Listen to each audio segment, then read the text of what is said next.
Je suis allé rendre visite à mon fils pour son premier jour de travail dans l'entreprise de son beau-père. Je l'ai trouvé en train de nettoyer les toilettes. Le beau-père a dit, c'est le seul travail que cet idiot sait faire. Ma belle-fille souriait. Mon fils m'a vu et a pleuré de honte. Je n'ai rien dit. Je suis seulement sorti et j'ai appelé. C'est le seul service que cet idiot sait rendre. Ces mots résonnent encore dans ma tête comme un coup sec contre ma poitrine. Je les ai entendus il y a 5 ans, mais j'ai l'impression qu'ils ont été prononcés hier. Chaque syllabe, chaque mépris, chaque rire, tout est resté gravé dans ma mémoire comme une cicatrice qui n'a jamais complètement guéri. Je m'appelle Amelia Barroso, j'ai 60 ans, et voici l'histoire de comment une mère peut transformer l'humiliation de son fils en la leçon la plus douloureuse qu'un homme arrogant puisse recevoir. Tout a commencé un mardi de septembre. Le ciel était dégagé. Je me souviens de l'odeur du café fraîchement moulu dans ma cuisine pendant que je préparais le petit déjeuner. Vicente, mon fils unique, s'était levé plus tôt que d'habitude. Il avait ce mélange de nervosité et d'excitation que seul un premier jour de travail peut provoquer. « Maman, je vais être en retard », m'a-t-il dit en ajustant sa cravate devant le miroir de l'entrée. Je l'ai regardé avec fierté. Mon Vicente, 28 ans, diplômé en administration des affaires, tant de nuits blanches, tant de sacrifices, tant d'heures supplémentaires que j'ai faites pour lui payer l'université, tout ça pour le voir devenir cet homme élégant que j'avais en face de moi. Tu seras parfait, mon amour. Ton beau-père va se rendre compte qu'il a pris une excellente décision en t'engageant. Vicente a souri, mais il y avait quelque chose dans ses yeux, quelque chose que je n'ai pas su déchiffrer à ce moment-là. De la nervosité, peut-être, ou de la peur. Merci, maman. Je t'appelle en sortant. Je l'ai serré dans mes bras.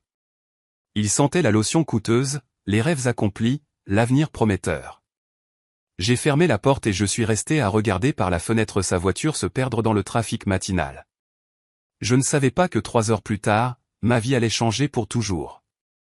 J'ai passé la matinée, agité. Je ne pouvais me concentrer sur rien. J'ai lavé de la vaisselle déjà propre. J'ai arrangé des coussins qui n'avaient pas besoin d'être arrangés. J'ai vérifié mon téléphone toutes les 5 minutes, attendant un message qui n'arrivait jamais.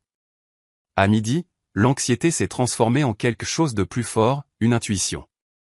De celle que seules les mères ont, celles qui nous font savoir, sans explication logique, que quelque chose ne va pas. J'ai pris mon sac, les clés de la voiture et je suis parti en direction de l'entreprise de mon beau-père par alliance, le groupe industriel Ochoa. C'était écrit en lettres dorées sur la façade. Un bâtiment de 5 étages dans le quartier de Del Valle, imposant, froid comme son propriétaire. Je suis entré par la réception. La jeune fille à l'accueil m'a souri avec une courtoisie professionnelle. Bonjour. Je viens voir Vicente Barroso. Il a commencé aujourd'hui. Un instant, s'il vous plaît. J'ai attendu debout, sentant mon cœur battre de plus en plus vite. Quelque chose n'allait pas. Je pouvais le sentir dans l'air, dans le silence trop long de cette réceptionniste, dans sa façon de détourner le regard. Madame, je crois que monsieur Vicente est dans le service de l'entretien. 3e étage, entretien. Vicente était administrateur. Il avait un diplôme universitaire. Que faisait-il à l'entretien? J'ai monté les escaliers car je ne voulais pas attendre l'ascenseur. Chaque marche était une question sans réponse, chaque étage une angoisse croissante. Je suis arrivé au 3e étage, j'ai suivi les panneaux, service de l'entretien, personnel autorisé, j'ai poussé la porte et alors je l'ai vu. Mon fils, mon Vicente, l'enfant que j'ai élevé seul après que son père nous ait abandonnés, le jeune homme diplômé avec mention, l'homme qui a investi 5 ans de sa vie à étudier pour devenir quelqu'un dans ce monde. Il était à genoux devant des toilettes, avec des gants en caoutchouc jaune, en train de nettoyer les toilettes des employés. Le monde s'est arrêté, puis j'ai entendu la voix, cette voix grave, arrogante, pleine de venin. C'est le seul service que cet idiot sait rendre. J'ai levé les yeux. Il était là. Rodrigo Ochoa, mon beau-père par alliance, 52 ans, propriétaire du groupe industriel Ochoa, père de Mariana, l'épouse de mon fils, se tenait à côté de 2 autres hommes en costume, riant, montrant Vicente du doigt comme s'il était un objet de moquerie.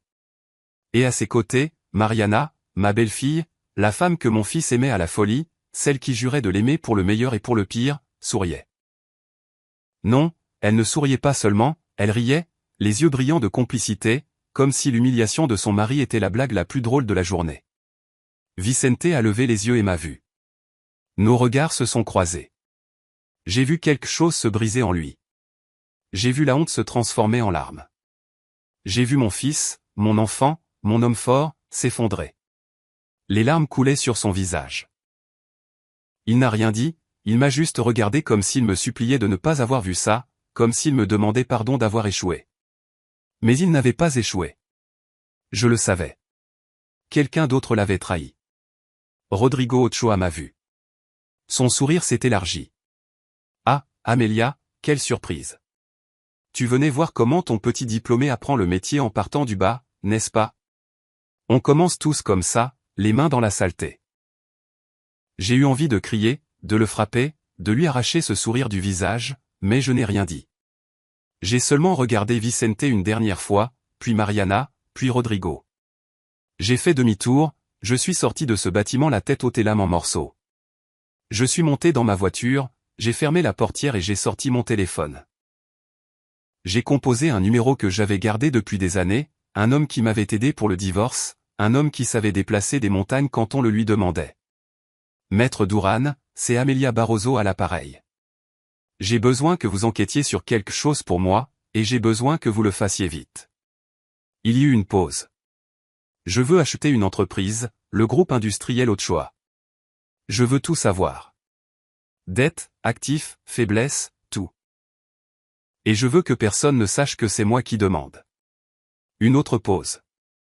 De combien de temps disposez-vous, maître? 2 semaines, Madame Barroso, maximum. Parfait. Je vous paierai ce qu'il faudra.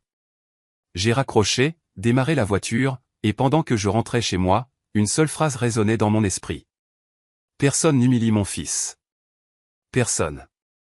Vicente est né un 23 avril. Il pleuvait cette nuit-là. Je me souviens du bruit des gouttes contre la fenêtre de l'hôpital pendant que je le tenais pour la première fois. Il était si petit, si fragile, si parfait. Son père, Ernesto, a été là les 3 premières années. Puis il est simplement parti. Un matin, je me suis réveillé et j'ai trouvé une note sur la table de la cuisine. Je n'en peux plus de cette responsabilité. Pardonne-moi. C'est tout. Pas d'explication, pas d'adieu pour son fils, juste une note et le silence qu'il a laissé en fermant la porte.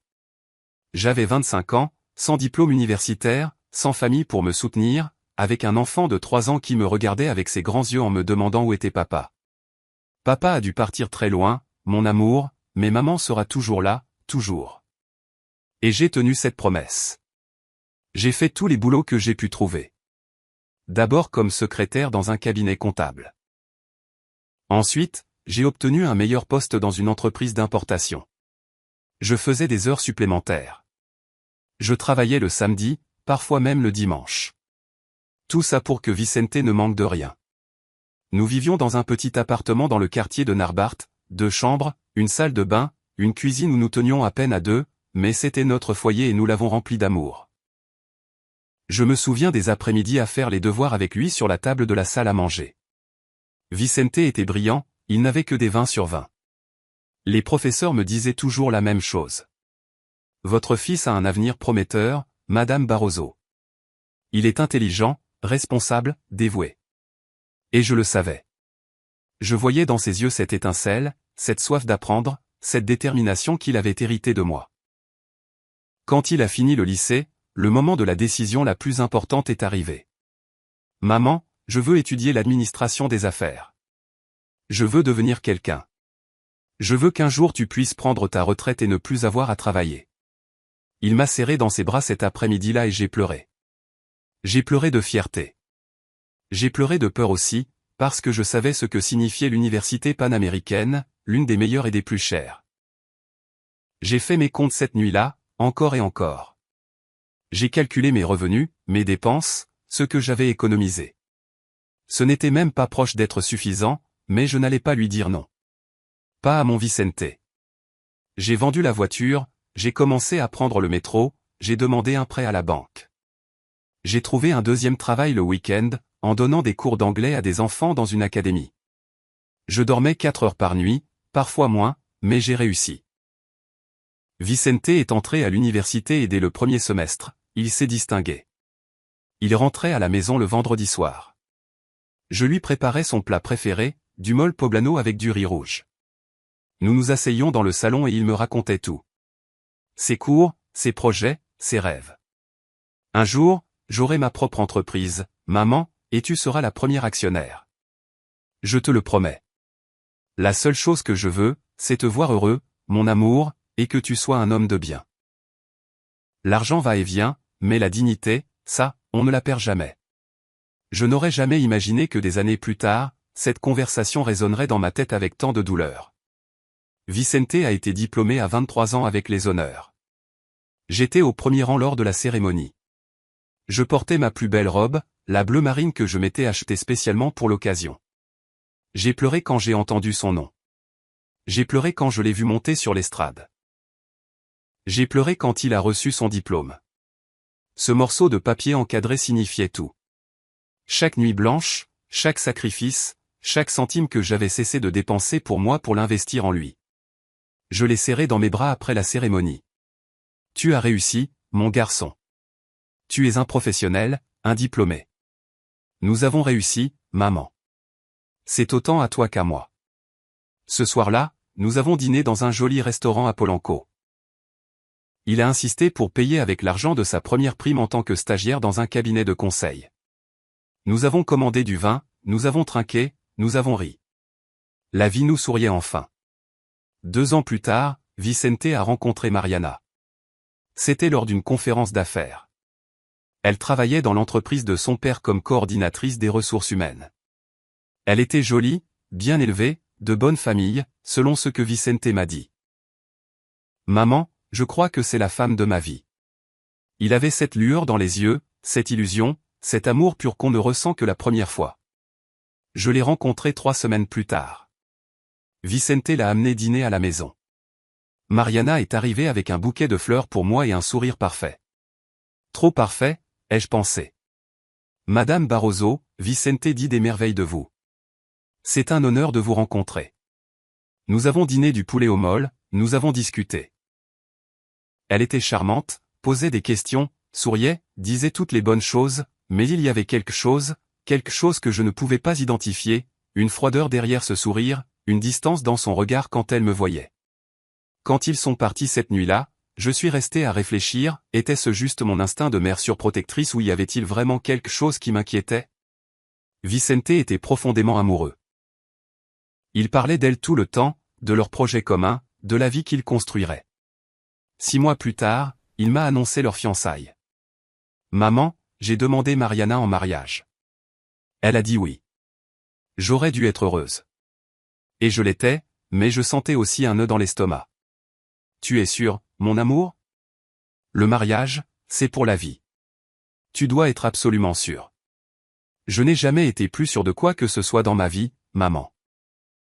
Le mariage a eu lieu dans le jardin de la maison des Ochoa, une immense demeure à Las Lomas, des jardins impeccables, des fontaines en pierre de taille, un service traiteur pour 200 personnes. Je suis arrivé seul avec ma robe beige que je m'étais achetée chez Liverpool. Je me suis assise sur les chaises de la famille du marié, entouré de gens que je ne connaissais pas, des gens qui me regardaient de haut en bas, des gens qui chuchotaient. J'ai rencontré Rodrigo Ochoa ce jour-là, grand, corpulent, costume italien, montre en or, ce sourire d'homme habitué à ce que tout le monde fasse ce qu'il dit. Alors, c'est vous la fameuse Amelia. Vicente m'a parlé de vous, une femme travailleuse, admirable. Il y avait de la condescendance dans sa voix, comme si, travailleuse, était un euphémisme pour pauvre. Merci, monsieur Ochoa. Vicente est un homme formidable. Je suis sûr qu'il sera un excellent mari pour votre fille. Je l'espère. Mariana mérite le meilleur et je m'assure qu'elle est toujours le meilleur. Il m'a serré la main. Une poignée ferme, trop ferme, comme pour marquer son territoire. Sa femme, Gabriela, était plus subtile, élégante, distante. Elle m'a salué avec un sourire poli puis a disparu parmi les invités. La cérémonie était magnifique. Vicente avait l'air nerveux mais heureux. Mariana, radieuse dans sa robe de mariée qui a dû coûter plus que ce que je gagnais en un an. Quand ils se sont dit, oui, je le veux, j'ai ressenti un mélange de joie et de mélancolie. Mon petit garçon était maintenant un homme marié, il n'était plus seulement à moi. À la réception, j'ai dansé avec Vicente, une pièce lente. Amor eterno, de Rocio Durcal. Tu es l'homme le plus important de ma vie, Vicente. Ne l'oublie jamais. Et tu es la femme la plus forte que je connaisse, maman. Tout ce que je suis, je te le dois. Il m'a embrassé sur le front. Je ne savais pas qu'un an plus tard, ce même homme serait à genoux en train de nettoyer des toilettes, humilié par le père de la femme qu'il aimait. Après le mariage, Vicente et Mariana ont emménagé dans un appartement à Santa Fe, joli, moderne, meublé par Gabriela Ochoa, bien sûr. Je leur rendais visite de temps en temps. Mariana était toujours aimable, mais il y avait quelque chose, cette même froideur que j'avais ressentie la première fois, cette façon de me regarder comme si je n'appartenais pas à leur monde. Vicente travaillait dans une entreprise de logistique. Il s'en sortait bien, gagnait décemment sa vie, mais Mariana voulait plus. Toujours plus. Vicente, mon amour, pourquoi ne parles-tu pas à mon père? Il pourrait te donner un poste dans son entreprise. Tu gagnerais le double, voire le triple. Je l'ai entendu un après-midi où j'étais venu leur apporter des tamales que j'avais préparés. Je ne sais pas, Mariana. Je veux mériter les choses par moi-même. Je ne veux pas qu'il pense que je suis là juste parce que je suis ton mari. Ne sois pas idiot, Vicente. Dans ce monde, il faut saisir les opportunités. Mon père est prêt à t'aider. Tu devrais être reconnaissant. Vicente m'a regardé. Il y avait du doute dans ses yeux. Qu'en penses-tu, maman? J'aurais dû lui dire non. J'aurais dû le mettre en garde. Mais j'ai vu l'illusion sur son visage, le désir de donner plus à sa femme, de prouver à son beau-père qu'il en était capable. Si c'est ce que tu veux, mon amour, fais-le. Mais ne compromets jamais tes valeurs, jamais. 3 mois plus tard, Rodrigo Ochoa lui a offert le poste. Relations institutionnelles, c'était le titre. Un salaire généreux, d'excellents avantages. Vicente a accepté. Son premier jour fut un mardi de septembre. Il s'est levé tôt, nerveux, excité. « Maman, je vais être en retard », m'a-t-il dit en ajustant sa cravate devant le miroir de l'entrée. Et moi, naïve, je lui ai souri. « Tu seras parfait, mon amour. Ton beau-père va se rendre compte qu'il a pris une excellente décision en t'engageant. » J'ai fermé la porte, je l'ai vu s'éloigner et 3 heures plus tard, mon monde s'est effondré parce que j'ai trouvé mon fils à genoux en train de nettoyer des toilettes pendant que son beau-père le traitait d'idiot et que sa femme souriait. Ce soir-là, Vicente est arrivé chez moi, il a frappé à la porte après 22 heures. Quand j'ai ouvert, il avait les yeux rouges. Il sentait les produits de nettoyage, l'humiliation. Maman? Il s'est effondré dans mes bras. Il a pleuré comme il n'avait pas pleuré depuis son enfance. Il a pleuré jusqu'à ne plus avoir de voix. Je suis désolé, maman. Je suis tellement désolé. Pardonne-moi. Je l'ai serré dans mes bras. Je lui ai caressé les cheveux, comme quand il avait 5 ans et faisait des cauchemars. Tu n'as rien à te faire pardonner, mon amour. Rien. Tu m'entends? Rien. Cette nuit-là, il est resté dans son ancienne chambre, dans le lit où il a grandi, entouré de ses trophées scolaires, de ses diplômes, de ses rêves.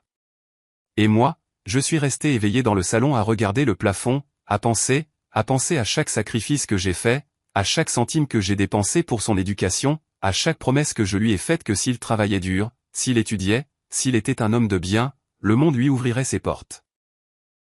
Et le monde lui avait craché au visage. Mais je n'allais pas permettre ça. J'ai pris mon téléphone, j'ai de nouveau composé le numéro de Maître Duran. Maître, c'est encore Amélia Barroso. J'ai besoin que vous accélériez cette enquête et qu'elle soit exhaustive. Je veux tout savoir sur Rodrigo Ochoa et son entreprise, absolument tout. Maître Duran m'a appelé 4 jours plus tard. C'était un vendredi après-midi. J'étais au bureau en train de finir des rapports quand j'ai vu son nom sur l'écran de mon portable. Madame Barroso, j'ai des informations préliminaires. Pouvons-nous nous voir? Est-ce grave?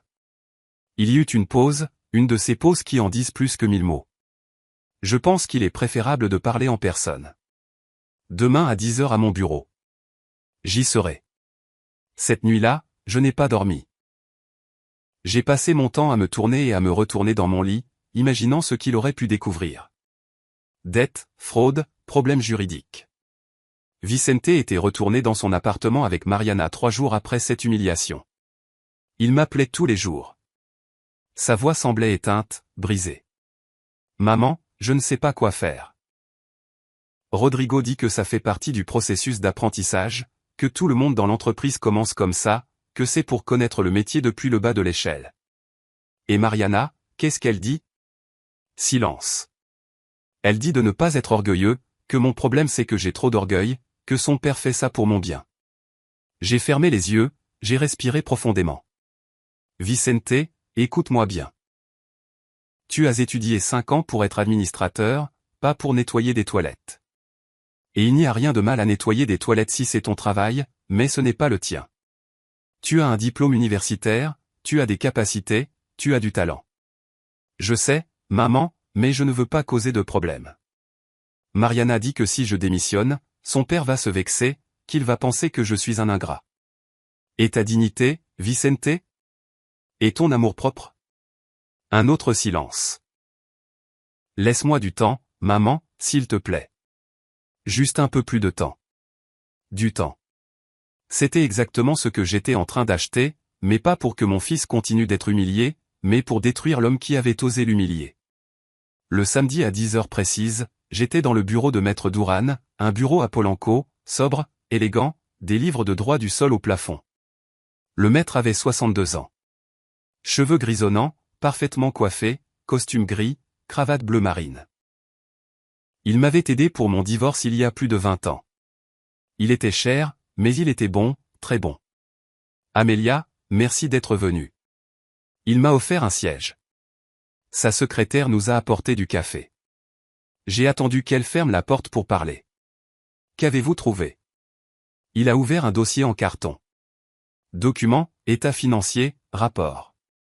Le groupe industriel Ochoa a des problèmes. De sérieux problèmes. Mon cœur s'est accéléré. Continuez. Rodrigo Ochoa détient 60% des actions. Sa femme, Gabriela, en a 20%. Les 20% restants sont répartis entre 3 associés minoritaires.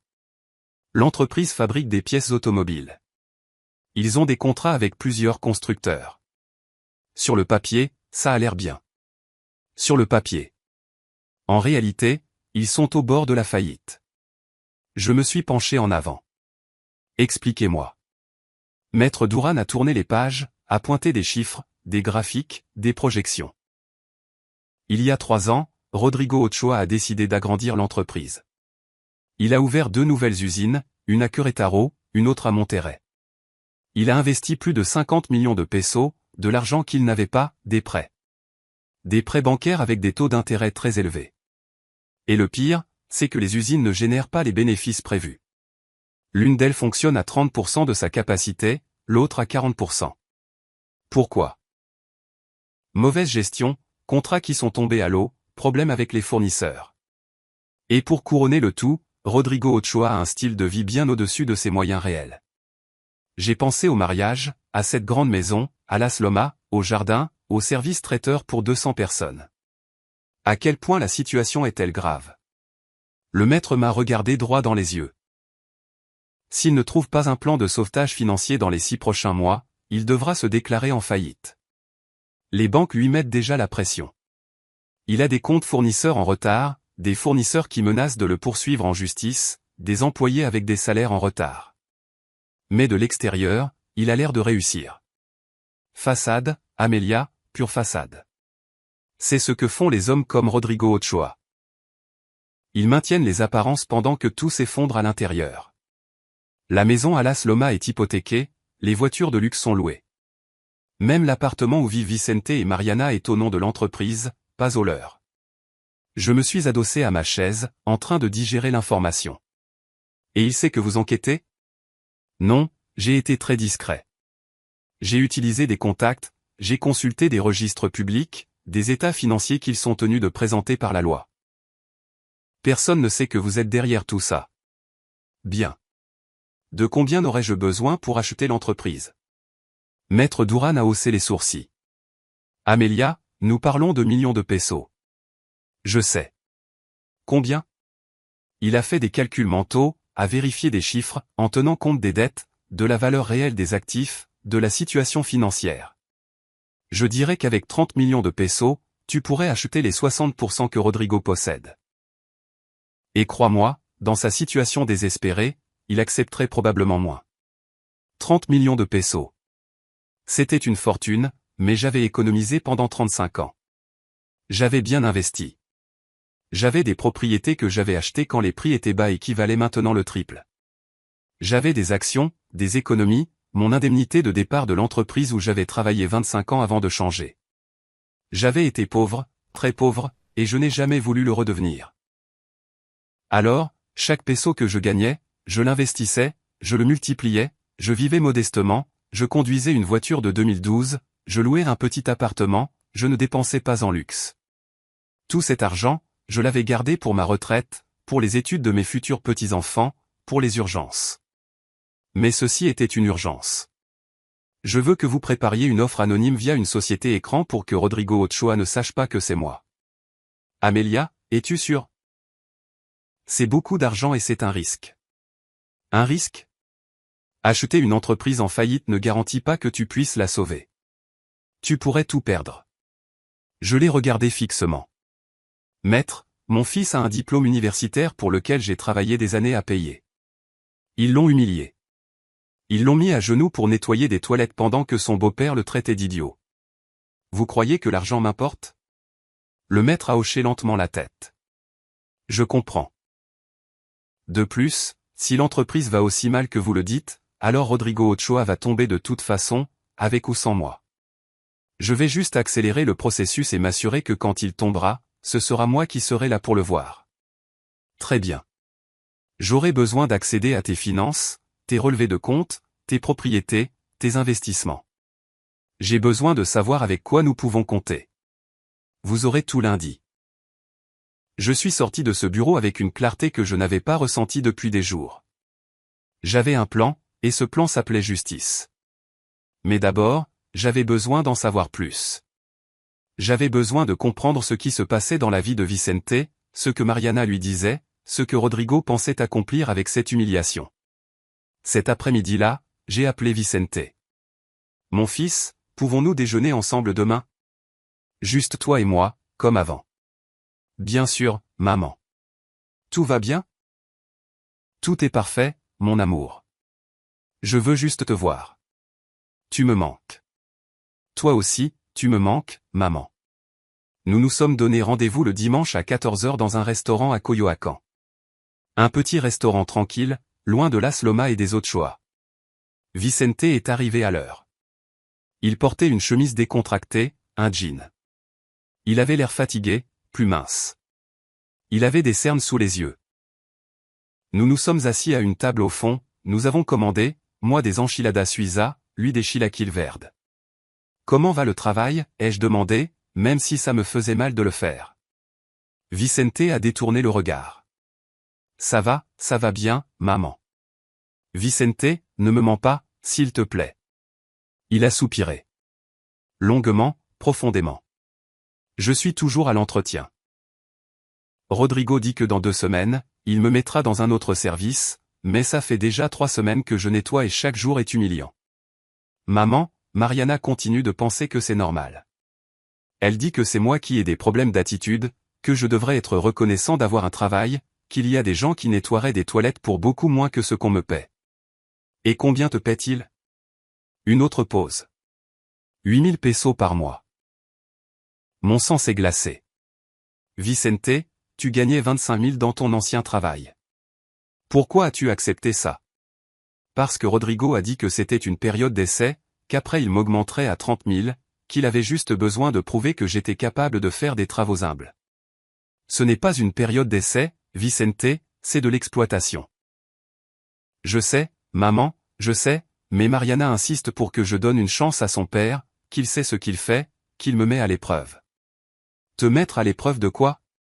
Jusqu'où il peut t'humilier avant que tu démissionnes? Vicente est resté silencieux, jouant avec sa fourchette. Il ne me regardait pas dans les yeux. Mon fils, regarde-moi. Il a levé les yeux. Il retenait ses larmes. Tu n'es pas obligé de rester là. Tu peux démissionner. Tu peux chercher un autre travail. Tu es diplômé en administration. Tu as de l'expérience. Si je démissionne, Mariana va penser que je suis un raté. Sa famille pense déjà que je ne suis pas assez bien pour elle, que je viens d'en bas, que je n'ai pas de classe.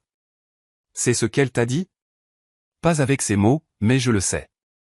Je le vois dans la façon dont ils me regardent, dans leur façon de parler.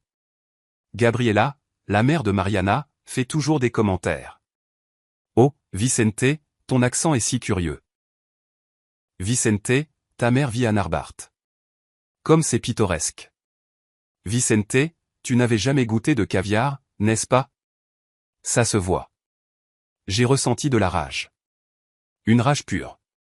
Vicente Barroso, tu vaux mieux que toute cette famille réunie. Tu m'entends? Tu as de l'éducation, tu as des valeurs, tu as de la dignité.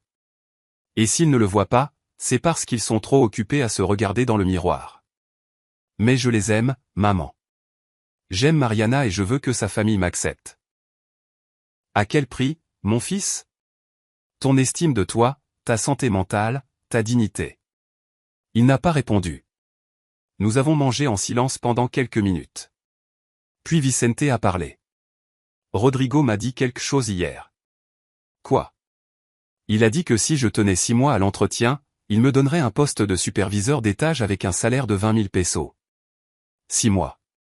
180 jours d'humiliation pour gagner moins que ce qu'il gagnait déjà avant. Vicente, tu t'entends parler?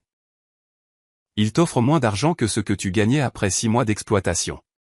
Je sais, mais Mariana et moi voulons avoir des enfants bientôt et elle dit qu'elle ne peut pas élever des enfants dans un appartement de 50 mètres carrés, que nous avons besoin d'une maison, que son père peut nous aider si je fais preuve d'engagement. Voilà l'appât, la carotte devant l'âne. Rodrigo Ochoa n'humiliait pas seulement mon fils, il l'utilisait. Il le brisait psychologiquement pour en faire un employé soumis qui ne lui dirait jamais non. Vicente, écoute-moi très attentivement. Cet homme ne va pas t'aider. Il va t'utiliser jusqu'à ce que tu n'aies plus rien à donner. Et quand il t'aura complètement brisé, il te jettera. Tu ne le connais pas, maman. Non, mais je connais les hommes comme lui et je sais reconnaître un prédateur quand j'en vois un. Vicente a secoué la tête. Donne-lui un peu plus de temps. Juste un peu plus, s'il te plaît. C'est à ce moment-là que j'ai su que mon fils était perdu dans cette relation, que Mariana et sa famille l'avaient si bien manipulé qu'il ne pouvait plus voir la vérité. Mais moi, je pouvais la voir, et moi, je pouvais faire quelque chose. Nous nous sommes dit au revoir sur le parking. Je l'ai serré fort dans mes bras. Je t'aime, Vicente, plus que ma propre vie et je ne permettrai jamais à personne de te détruire. Tu m'entends? Jamais. Moi aussi je t'aime, maman. J'ai repris la route pour rentrer chez moi, le cœur brisé mais l'esprit clair. Le lundi matin, je suis allé à la banque, j'ai récupéré des relevés de compte, je suis allé chez un notaire, j'ai organisé les documents de mes propriétés, de mes investissements, de tout. Le mardi, j'ai tout remis à Maître Douran. Voici tout ce que j'ai. Il a examiné les papiers, a fait des calculs. Amélia, tu as plus que ce que je pensais. Avec ça, tu peux non seulement acheter la part de Rodrigo, mais tu peux acheter toute l'entreprise si tu joues bien tes cartes. Alors, jouons bien. Ça va prendre du temps. J'ai besoin de structurer l'offre, de créer une société écran, de trouver des investisseurs fantômes pour que ça paraisse légitime. Rodrigo ne doit pas se douter que c'est toi. Combien de temps? 2 mois, peut-être 3. 2 mois. 60 jours. 1440 heures à voir mon fils souffrir. Mais ce serait la dernière fois. Faites-le, maître, et faites-le bien. Ce soir-là, je me suis assise dans mon salon. Seul avec un verre de vin rouge, regardant par la fenêtre les lumières de la ville. J'ai pensé à Vicente enfant, à ses rêves, à ses illusions. J'ai pensé à Rodrigo Ochoa, à son arrogance, à sa cruauté. Et j'ai pensé à la justice, cette justice qui tarde parfois, mais qui arrive toujours. Personne n'humilie mon fils, ai-je murmuré dans la pénombre. Personne. Les jours se sont transformés en semaines, les semaines en mois, et chaque jour qui passait, je voyais mon fils s'enfoncer un peu plus. Vicente m'appelait moins. Quand il le faisait, sa voix semblait éteinte, sans vie, comme si quelque chose en lui s'éteignait lentement. « Comment vas-tu, mon amour ?» lui demandais-je à chaque fois. « Bien, maman. Tout va bien. » Mais je savais qu'il mentait. Une mère sait toujours. J'ai essayé de lui rendre visite à son appartement 3 fois. Les 3 fois, Mariana avait une excuse. « Oh, Amélia, quel dommage. Justement ce soir, nous avons un dîner avec les parents de mes amis. Un autre jour. » Oui, Amélia. Vicente se repose. Il a eu des journées très difficiles au travail. Mieux vaut ne pas le déranger. Madame Barroso. Nous sommes en train de rénover. La maison est un vrai chantier. Ce n'est pas le bon moment pour les visites. Chaque excuse était comme une porte fermée au nez. Chaque refus, un message clair. Tu n'es pas la bienvenue ici. Mariana m'appelait, Madame Barroso, maintenant. Plus, Amélia, comme au début. Le changement avait été subtil, mais délibéré. Une façon de marquer la distance, de me rappeler ma place. Pendant ce temps, Maître Douran travaillait en silence. Il m'envoyait des rapports hebdomadaires, des mises à jour, des progrès. J'ai déjà constitué la société écran. Elle s'appelle Grupo Inversor del Baggio, SA2CV. Sur le papier, c'est une société d'investissement de Querétaro intéressée par le secteur automobile. Et les investisseurs fantômes ? 3 vrais entrepreneurs qui ont accepté de prêter leur nom en échange d'une compensation. Ils ont signé des accords de confidentialité. Personne ne saura que tu es derrière tout ça. Parfait. Je prépare une analyse financière du groupe industriel Ochoa, une qui justifie notre intérêt. Nous devons avoir l'air d'investisseurs sérieux qui ont fait leur devoir, pas d'opportunistes. Combien de temps encore ? 1 mois de plus, peut-être moins. La situation de Rodrigo Ochoa s'aggrave. 2 de ses principaux fournisseurs l'ont déjà poursuivi en justice. Il a des saisies conservatoires. Les banques lui serrent la corde au cou. Bien, qu'il continue de couler. Quand il sera désespéré, alors nous frapperons. J'ai raccroché et je suis resté à regarder l'écran. Je ressentais un mélange d'anticipation et de culpabilité. Anticipation pour ce qui allait arriver, culpabilité de ne pas pouvoir aider Vicente plus rapidement. Mais je savais que je devais attendre, que je devais être patiente, que la justice, la vraie justice, ne se précipite pas. Un mercredi après-midi, Vicente est apparu à ma porte sans prévenir. Il était presque 20 heures. Je préparais le dîner, du poulet au four avec des pommes de terre. Quand j'ai ouvert, j'ai eu peur. Il avait les yeux rouges, la chemise froissée, il sentait la sueur et le chlore.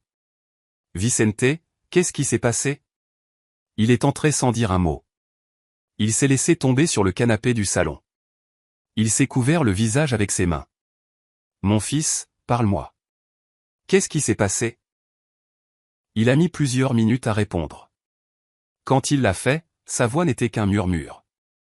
Aujourd'hui, on m'a demandé de nettoyer les toilettes privées de Rodrigo, celles de son bureau. Mon cœur s'est glacé. Il y avait une réunion importante, des clients d'Allemagne, des hommes en costume cher. Rodrigo leur faisait visiter les installations et quand ils sont arrivés à son bureau, j'étais là, à genoux, en train de nettoyer ses toilettes. J'ai fermé les yeux, j'ai respiré profondément. Un des Allemands a demandé qui j'étais et Rodrigo a dit, c'est mon gendre. Je lui apprends que dans cette entreprise, on commence tous par le bas. Et il a ri. Il a ri, maman, et les Allemands ont ri avec lui. Les larmes coulaient sur le visage de Vicente. Mariana était là aussi, elle faisait partie de la réunion. Elle m'a vu et n'a rien dit. Elle a juste détourné le regard comme si j'étais invisible. Je me suis assise à côté de lui, je l'ai serré dans mes bras, son corps tremblait. J'ai démissionné, maman. J'ai dit à Rodrigo que je démissionnais. Là, devant tout le monde. Mon cœur a fait un bond. Et qu'est-ce qu'il a dit ? Il a ri plus fort. Il a dit, parfait. De toute façon, je n'avais plus besoin de toi. Tu es un piètre employé et un piètre mari pour ma fille. Et puis il a dit à son assistante de me préparer mon solde de tout compte. 3000 pesos, maman. 3000 pesos pour 3 mois d'humiliation. 3000 pesos, Vicente. Ça ne couvre même pas ce qu'il te devait en arriéré de salaire. Je sais, mais je n'ai pas discuté. J'ai juste signé, j'ai pris le chèque et je suis parti. Et Mariana? Vicente a secoué la tête. Elle m'a suivi sur le parking, elle m'a crié que j'étais un lâche, que j'avais humilié sa famille, comment j'osais démissionner comme ça devant des clients importants, que son père m'avait donné une chance et que je l'avais gâché. Vicente, je lui ai dit qu'il m'avait humilié, que son père m'avait traité comme de la merde, que j'avais de la dignité. Et elle? Elle a dit que la dignité ne paie pas les factures, que j'étais un rêveur, que je devais grandir et comprendre comment fonctionne le monde réel. Il s'est complètement effondré. Il a pleuré dans mes bras comme quand il était enfant, comme quand il tombait dans le parquet que je le relevais, comme quand il faisait des cauchemars et que je le consolais. Je me suis trompé, maman. Je me suis trompé sur tout, sur Mariana, sur sa famille, sur toi. Je ne t'ai pas écouté et maintenant. Maintenant je n'ai pas de travail, je n'ai pas de femme, je n'ai rien. Tu as ta dignité, Vicente, et crois-moi, ça vaut plus que tout l'argent de Rodrigo Ochoa. Ce soir-là, Vicente est resté chez moi, dans son ancienne chambre. Je lui ai préparé son dîner préféré. Des quesadillas à la fleur de courgette avec de la sauce verte. Nous avons mangé en silence. Chaque bouchée était une communion silencieuse entre une mère et son fils. Après le dîner, nous nous sommes assis dans le salon. J'ai mis de la musique. Des boléros, ceux qu'il aimait quand il était enfant. Contigo apprendit, d'Armando Manzanero jouait doucement en fond sonore. Tu sais ce qui est le pire, maman, a dit Vicente en regardant le plafond. Quoi, mon amour? C'est qu'une partie de moi l'aime encore. J'aime encore Mariana et ça me fait me sentir encore plus idiot. Tu n'es pas idiot d'aimer, Vicente, tu es humain. L'amour ne s'éteint pas du jour au lendemain. Mais tu dois comprendre quelque chose. Le véritable amour n'humilie pas. Le véritable amour ne permet pas qu'on te détruise. Tu crois qu'elle m'a aimé un jour? La question m'a fait mal parce que je connaissais la réponse et je savais que Vicente la connaissait aussi. Il avait juste besoin de l'entendre à voix haute. Je crois que Mariana aimait l'idée de toi. L'homme qu'elle pouvait modeler, le mari obéissant, le gendre soumis que son père pouvait contrôler. Mais je ne crois pas qu'elle t'ait aimé toi, le vrai Vicente, l'homme avec ses propres rêves, sa propre dignité. Vicente a hoché lentement la tête. Tu avais raison depuis le début. J'aurais dû t'écouter. Ne te blâme pas, mon fils. L'amour nous rend tous aveugles, même les mères. Cette nuit-là, quand Vicente s'est endormi, je suis resté éveillé dans le salon. J'ai pris mon téléphone, j'ai composé le numéro de Maître Duran. Maître, c'est Amélia. J'ai besoin que vous accélériez tout. Nous ne pouvons plus attendre. Que s'est-il passé? Vicente a démissionné et Rodrigo Ochoa l'a humilié une dernière fois. J'ai besoin que cet homme paie, maintenant. Amélia, il ne nous reste que quelques détails à régler. Donne-moi une semaine de plus. 5 jours. Je vous donne 5 jours. D'accord. 5 jours. J'ai raccroché. Je me suis servi un verre de vin rouge et j'ai trinqué en silence. À la justice, ai-je murmuré, et à ceux qui croyaient pouvoir nous détruire. Les jours suivants furent étranges. Vicente est resté chez moi. Il ne voulait pas retourner à l'appartement. Il ne voulait pas voir Mariana. Il n'a pas répondu à ses appels. Elle a appelé chez moi 3 fois. Les 3 fois, c'est moi qui ai répondu. Madame Barroso, j'ai besoin de parler à Vicente. Vicente ne veut pas te parler, Mariana. Il doit rentrer à la maison.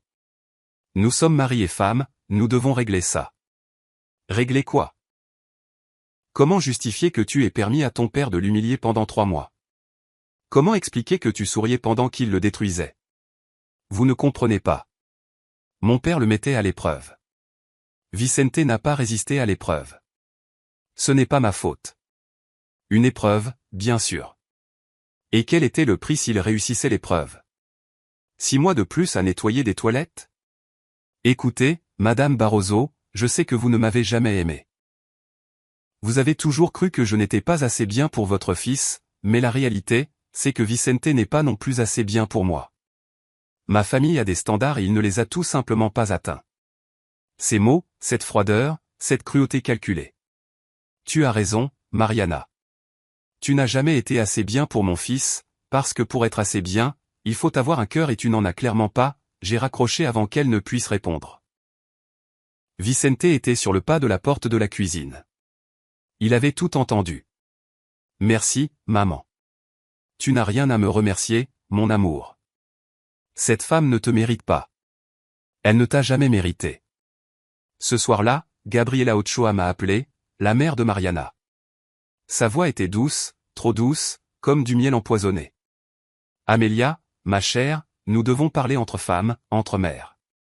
Je n'ai rien à vous dire, Gabriela. S'il vous plaît, juste 5 minutes, pour le bien de nos enfants. J'ai hésité, mais la curiosité l'a emporté. D'accord, parlez. Vicente est un bon garçon, nous le savons tous, mais il est, comment dire? Sensible, trop sensible. Rodrigo essayait juste de l'endurcir, de le préparer au monde réel. Les affaires sont dures, Amelia, et les hommes doivent être plus durs. L'endurcir en le faisant nettoyer des toilettes avec un diplôme universitaire, en l'humiliant devant des clients. C'était une leçon, une qu'il n'a clairement pas apprise. Et écoutez, Amelia, je vais être honnête. Mariana peut trouver quelqu'un de mieux, quelqu'un de son niveau. Vicente est bon, c'est un bon garçon, mais il n'est pas de notre monde. Il ne l'a jamais été. Voilà, la vérité, sans vernis, sans prétention. Alors, laissez-nous tranquilles, laissez-le divorcer et continuez vos vies. Ah, mais c'est là le problème. Mariana ne veut pas divorcer. Pas encore. Un divorce si rapide ferait mauvaise impression. Que vont dire les gens? Que va penser la famille? Et que proposez-vous? Que Vicente revienne, qu'il demande pardon, qu'il s'excuse auprès de Rodrigo pour son emportement, qu'il fasse preuve de maturité. Et dans 6 mois, peut-être 1 an, si les choses ne fonctionnent pas, ils pourront se séparer discrètement, sans scandale, sans drame. J'ai ri. Un rire amer, sec. Vous voulez que mon fils s'humilie à nouveau, qu'il demande pardon pour avoir défendu sa dignité? Vous voulez qu'il soit le jouet de votre famille pendant encore 6 mois pour que vous puissiez sauver les apparences? Amelia, sois raisonnable. Pense à Vicente, sans travail, sans avenir. Tu crois qu'il trouvera quelque chose de mieux?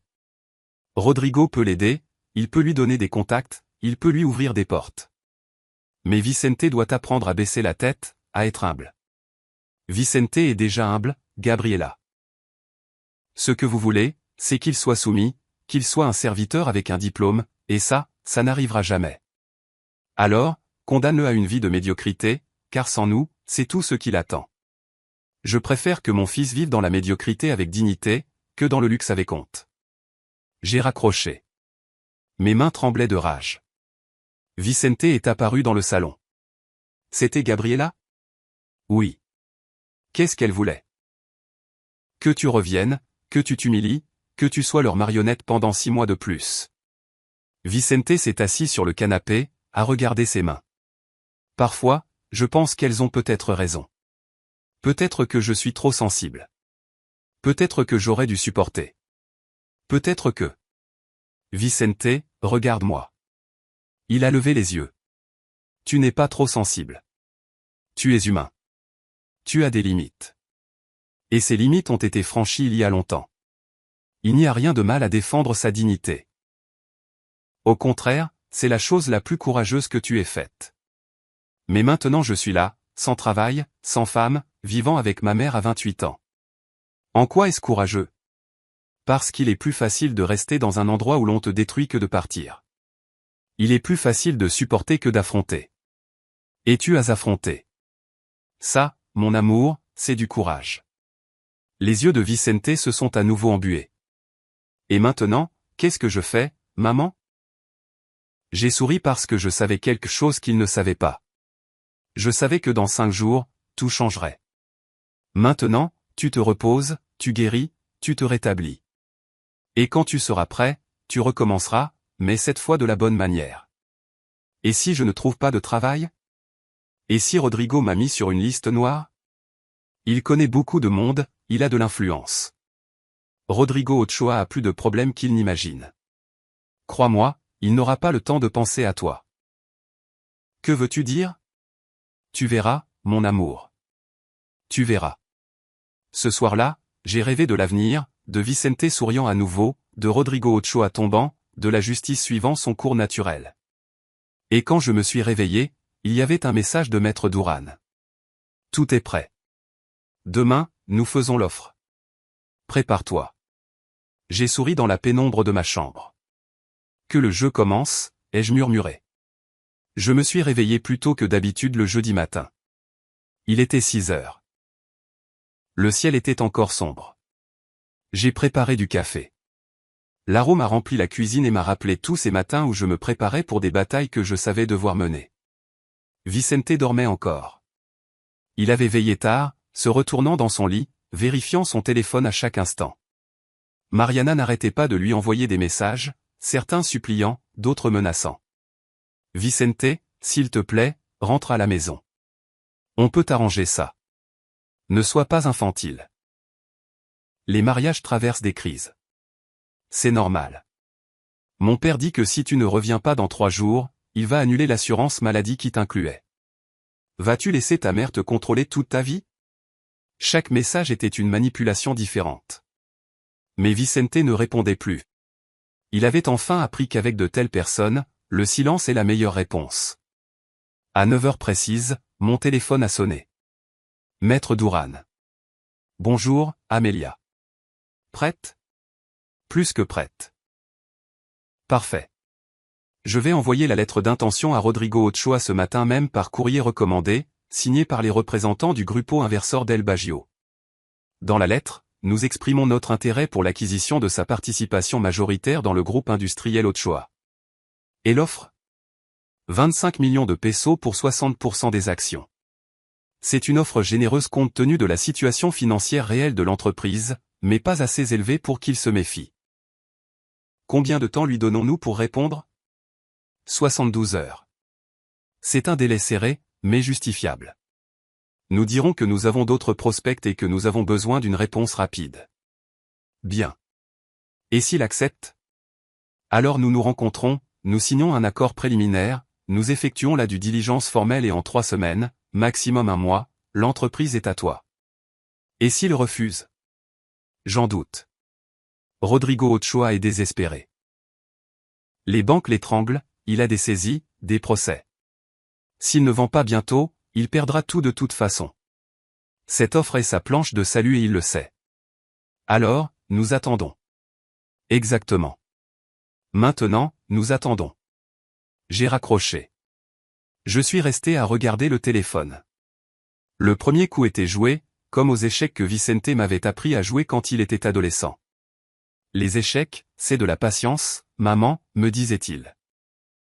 Il ne s'agit pas de gagner vite, il s'agit de bien se positionner et d'attendre le moment exact pour attaquer. Eh bien, je m'étais positionné. Il ne restait plus qu'à attendre. Vicente est sorti de sa chambre vers 10 heures. Il portait un vieux t-shirt et un pantalon de survêtement, les cheveux en désordre, une barbe de 3 jours. Il avait l'air fatigué, mais plus calme que les jours précédents. Bonjour, maman. Bonjour, mon amour. Tu as bien dormi? Mieux qu'hier. J'ai fait des rêves bizarres, sur l'université, sur mes anciens amis, sur l'époque où tout était plus simple. Je lui ai servi du café. Nous nous sommes assis à la table de la cuisine. Dehors, il commençait à pleuvoir, une bruine douce qui frappait la fenêtre à un rythme constant. Vicente, je dois te demander quelque chose et j'ai besoin que tu sois complètement honnête avec moi. Bien sûr, maman, ce que tu veux. Qu'est-ce que tu vas faire de ta vie? Avec Mariana? Avec tout ça? Il a soupiré. Longuement, profondément. Honnêtement, je ne sais pas. Une partie de moi veut croire que Mariana va changer, qu'elle va comprendre, qu'elle va s'excuser et que nous allons recommencer. Mais la partie rationnelle, cette partie sait que c'est impossible. Pourquoi impossible? Parce que ce n'est pas seulement Mariana, n'est-ce pas? C'est toute sa famille, c'est leur façon de voir le monde. Pour eux, les gens comme nous, les gens qui viennent d'en bas, qui ont dû travailler pour tout, nous sommes inférieurs. Et peu importe le nombre de diplômes que j'ai, peu importe mes efforts, je ne serai jamais assez bien pour eux. Alors, de quoi as-tu besoin pour clore ce chapitre? Vicente a joué avec sa tasse de café. Il l'a regardé fixement comme si les réponses flottaient dans le liquide sombre. J'ai besoin de les voir tomber, maman. Je sais que ça semble horrible. Je sais que ça semble vengeur, mais j'ai besoin de voir qu'ils ne sont pas invincibles, qu'ils ne sont pas meilleurs que quiconque, que leur argent et leur nom de famille ne les protègent pas de tout. J'ai souri sans qu'ils s'en aperçoivent. Parfois, la vie s'en charge, mon amour. Parfois, l'arrogance des gens est leur propre perte. Tu crois au karma? Je crois que les actions ont des conséquences. Et Rodrigo Ochoa a semé beaucoup de cruauté. Tôt ou tard, cette récolte arrivera. Vicente a hoché la tête.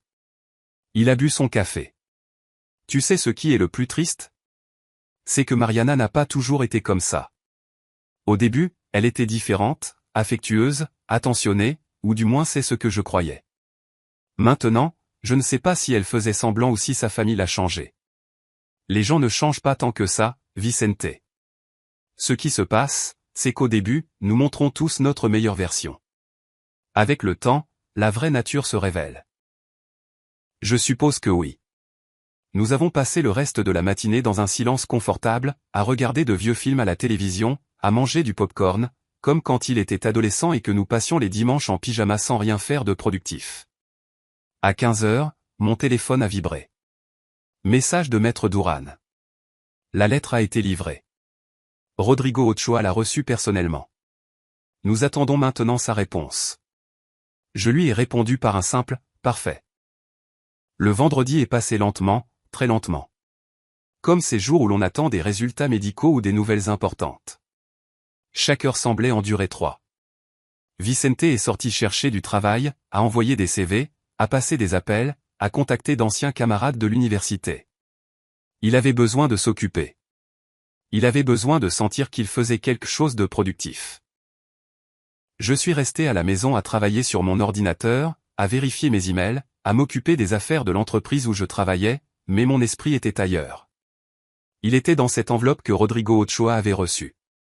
Il était sur son visage en lisant l'offre. Il était dans son désespoir. Le samedi matin, de bonne heure, mon téléphone a sonné, numéro inconnu. Allô? Madame Amelia Barroso? Oui, qui est à l'appareil? Je suis Patricia Dominguez, l'assistante de direction de Rodrigo Ochoa. Monsieur Ochoa aimerait vous rencontrer aujourd'hui, si possible. Mon cœur s'est accéléré. Comment connaissait-il mon nom? Comment avait-il eu mon numéro? Me rencontrer? Pourquoi faire? Pour des affaires liées à votre fils Vicente. Monsieur Ochoa estime qu'il y a des questions en suspens à régler. J'ai compris. C'était un piège ou une tentative de manipulation. Rodrigo ne savait rien de l'offre d'achat qui m'était liée. C'était autre chose. Dites à Monsieur Ochoa que je n'ai rien à lui dire. Si Vicente a des affaires en suspens, qu'il les règle directement avec mon fils. Madame Barroso, Monsieur Ochoa insiste. Il dit que c'est important, qu'il a une proposition qui pourrait bénéficier à Vicente. Ça ne m'intéresse pas. Bonne journée. J'ai raccroché. Vicente était à la porte de ma chambre. C'était qui je pense? L'assistante de Rodrigo.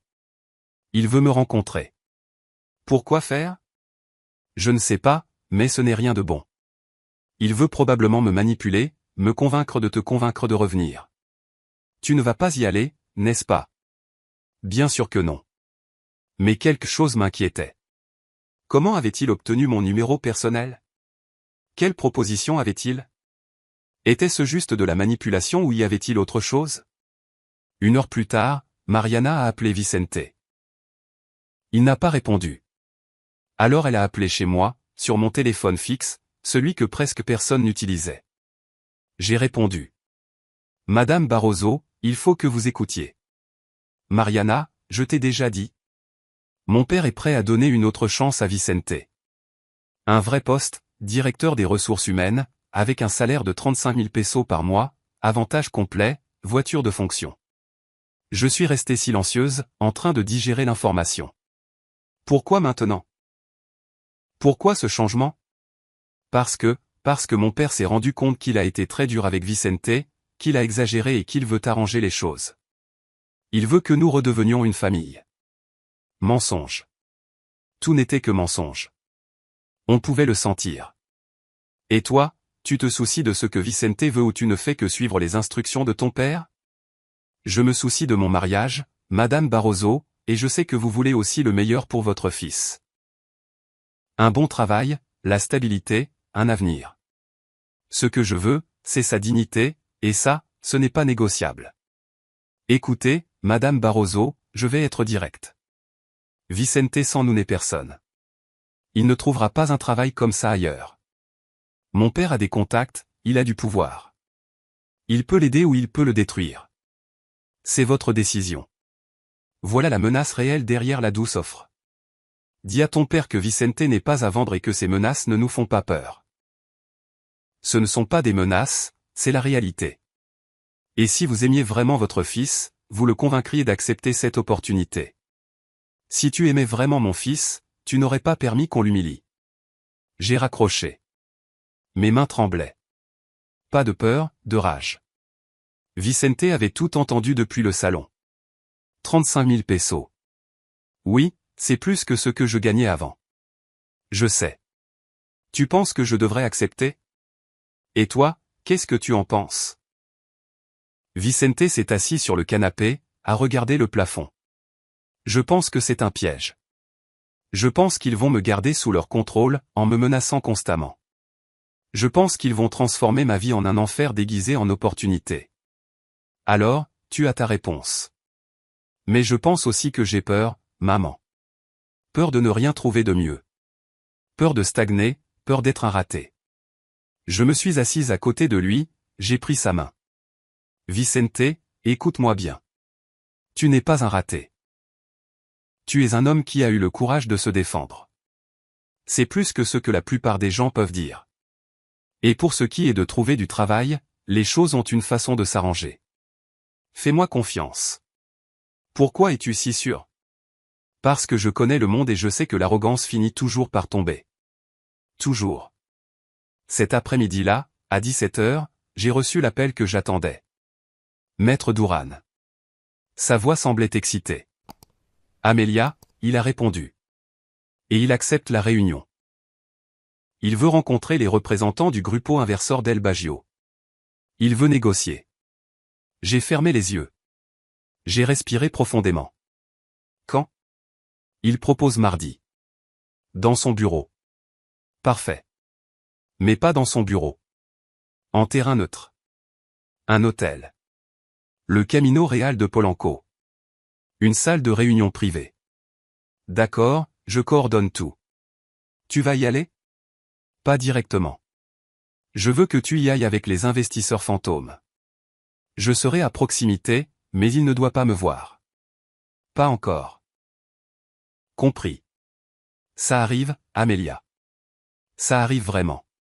Oui. Et quand ce sera fini, Rodrigo Ochoa comprendra ce que c'est que de tout perdre. J'ai raccroché. Je suis resté à regarder par la fenêtre. La pluie avait cessé, le ciel commençait à s'éclaircir et pour la première fois depuis des mois, j'ai senti que je pouvais respirer. Vicente est apparu avec 2 tasses de thé. Tout va bien, maman? Tout est parfait, mon amour. Tout est parfaitement bien. Il s'est passé quelque chose? Rien d'important, juste des choses du travail. Il m'a regardé avec ses yeux qui me connaissaient trop bien. Parfois, j'ai l'impression que tu me caches quelque chose. J'ai souri. Je te protège juste, Vicente, comme je l'ai toujours fait. Ce soir-là, j'ai dîné avec Vicente. J'ai préparé des chili en nogada, son plat préféré, celui que je ne faisais que pour les grandes occasions. Pourquoi des chili en nogada, maman? Ce n'est pas septembre. Ai-je besoin d'une raison pour célébrer le fait que mon fils soit à la maison? Nous avons trinqué avec de l'eau d'hibiscus. Nous avons parlé de tout et de rien, de ses projets, de ses rêves, de ce qu'il voulait faire de sa vie. Je veux aider les gens, maman. Je ne sais pas encore comment, mais je veux utiliser tout ce que j'ai appris pour aider des personnes qui sont dans des situations comme la mienne, des gens qui sont exploités, des gens qui sont humiliés au travail. C'est un beau rêve, Vicente. Tu crois que c'est possible? Je crois que tout est possible quand on a le cœur à la bonne place. Je l'ai serré dans mes bras avant qu'il n'aille se coucher. Je t'aime, mon fils, et je suis si fier de toi, plus que les mots ne peuvent l'exprimer. Moi aussi je t'aime, maman, et merci de ne pas me juger, d'être là, pour tout. Quand j'ai fermé la porte de ma chambre, je me suis permis un sourire. Mardi, tout changerait. Mardi, Rodrigo Ochoa rencontrerait les investisseurs qui le sauveraient de la faillite, sans savoir que la femme qu'il avait le plus méprisée, la mère de l'idiot qu'il avait mis à nettoyer les toilettes, serait celle qui achèterait son empire. Et quand il le découvrirait, quand il comprendrait ce qui s'était passé, il serait trop tard. La justice est parfois lente, mais quand elle arrive, elle est complète. Le lundi fut le jour le plus long de ma vie. Chaque minute semblait durer 1 heure, chaque heure un jour entier. Maître Douran m'a appelé tôt. Tout est confirmé pour demain, 10 heures du matin. Suite présidentielle de l'hôtel Camino Real. Rodrigo Ochoa a confirmé sa présence. Il sera accompagné de son avocat et de son comptable. Et nous? Je serai là avec les 3 investisseurs. Nous apportons toute la documentation. État financier, projection, analyse de marché. Nous avons l'air tout à fait légitimes. Bien. Et moi? Tu seras dans la chambre voisine. Il y a une porte communicante. Tu pourras tout entendre grâce à un système audio que je vais installer. Le moment venu, j'entrerai pour te consulter, et alors nous ferons la révélation. Parfait. Amélia, es-tu absolument sûre de ça? Une fois que nous aurons commencé, il n'y aura pas de retour en arrière. Je n'ai jamais été plus sûr de quoi que ce soit dans ma vie, maître. D'accord. On se voit demain à 8h30 à l'hôtel pour tout préparer avant l'arrivée de Rodrigo. J'ai raccroché. Je suis resté à regarder mon reflet dans le miroir de la salle de bain. J'avais 60 ans. Des rides autour des yeux, des cheveux blancs que je ne prenais plus la peine de teindre. Mais dans mon regard, il y avait quelque chose que je n'avais pas vu depuis des années. Du feu, de la détermination, de la justice. Vicente est sorti de sa chambre vers 9h. Il portait une chemise propre, un pantalon de ville. Il s'était rasé. Pour la première fois depuis des jours, il ressemblait à l'homme qu'il était, pas à l'ombre qu'ils en avaient fait. Maman, j'ai un entretien d'embauche. J'ai été surprise. Vraiment? Où ça? Une entreprise de logistique. Ce n'est rien d'extraordinaire. Coordinateur des opérations. Le salaire est inférieur à ce que je gagnais avant, mais c'est honnête. C'est digne. J'ai souri. Mon fils était en train de guérir. Je suis fier de toi, Vicente. Vas-y, fais de ton mieux. Montre-leur qui tu es. Merci, maman. Toi, qu'est-ce que tu vas faire aujourd'hui? J'ai une réunion de travail. Rien d'important. Des choses de routine. Je mentais, mais c'était un mensonge nécessaire. Je ne pouvais encore rien lui dire, pas avant que tout ne soit consommé. Vicente est parti vers 10h.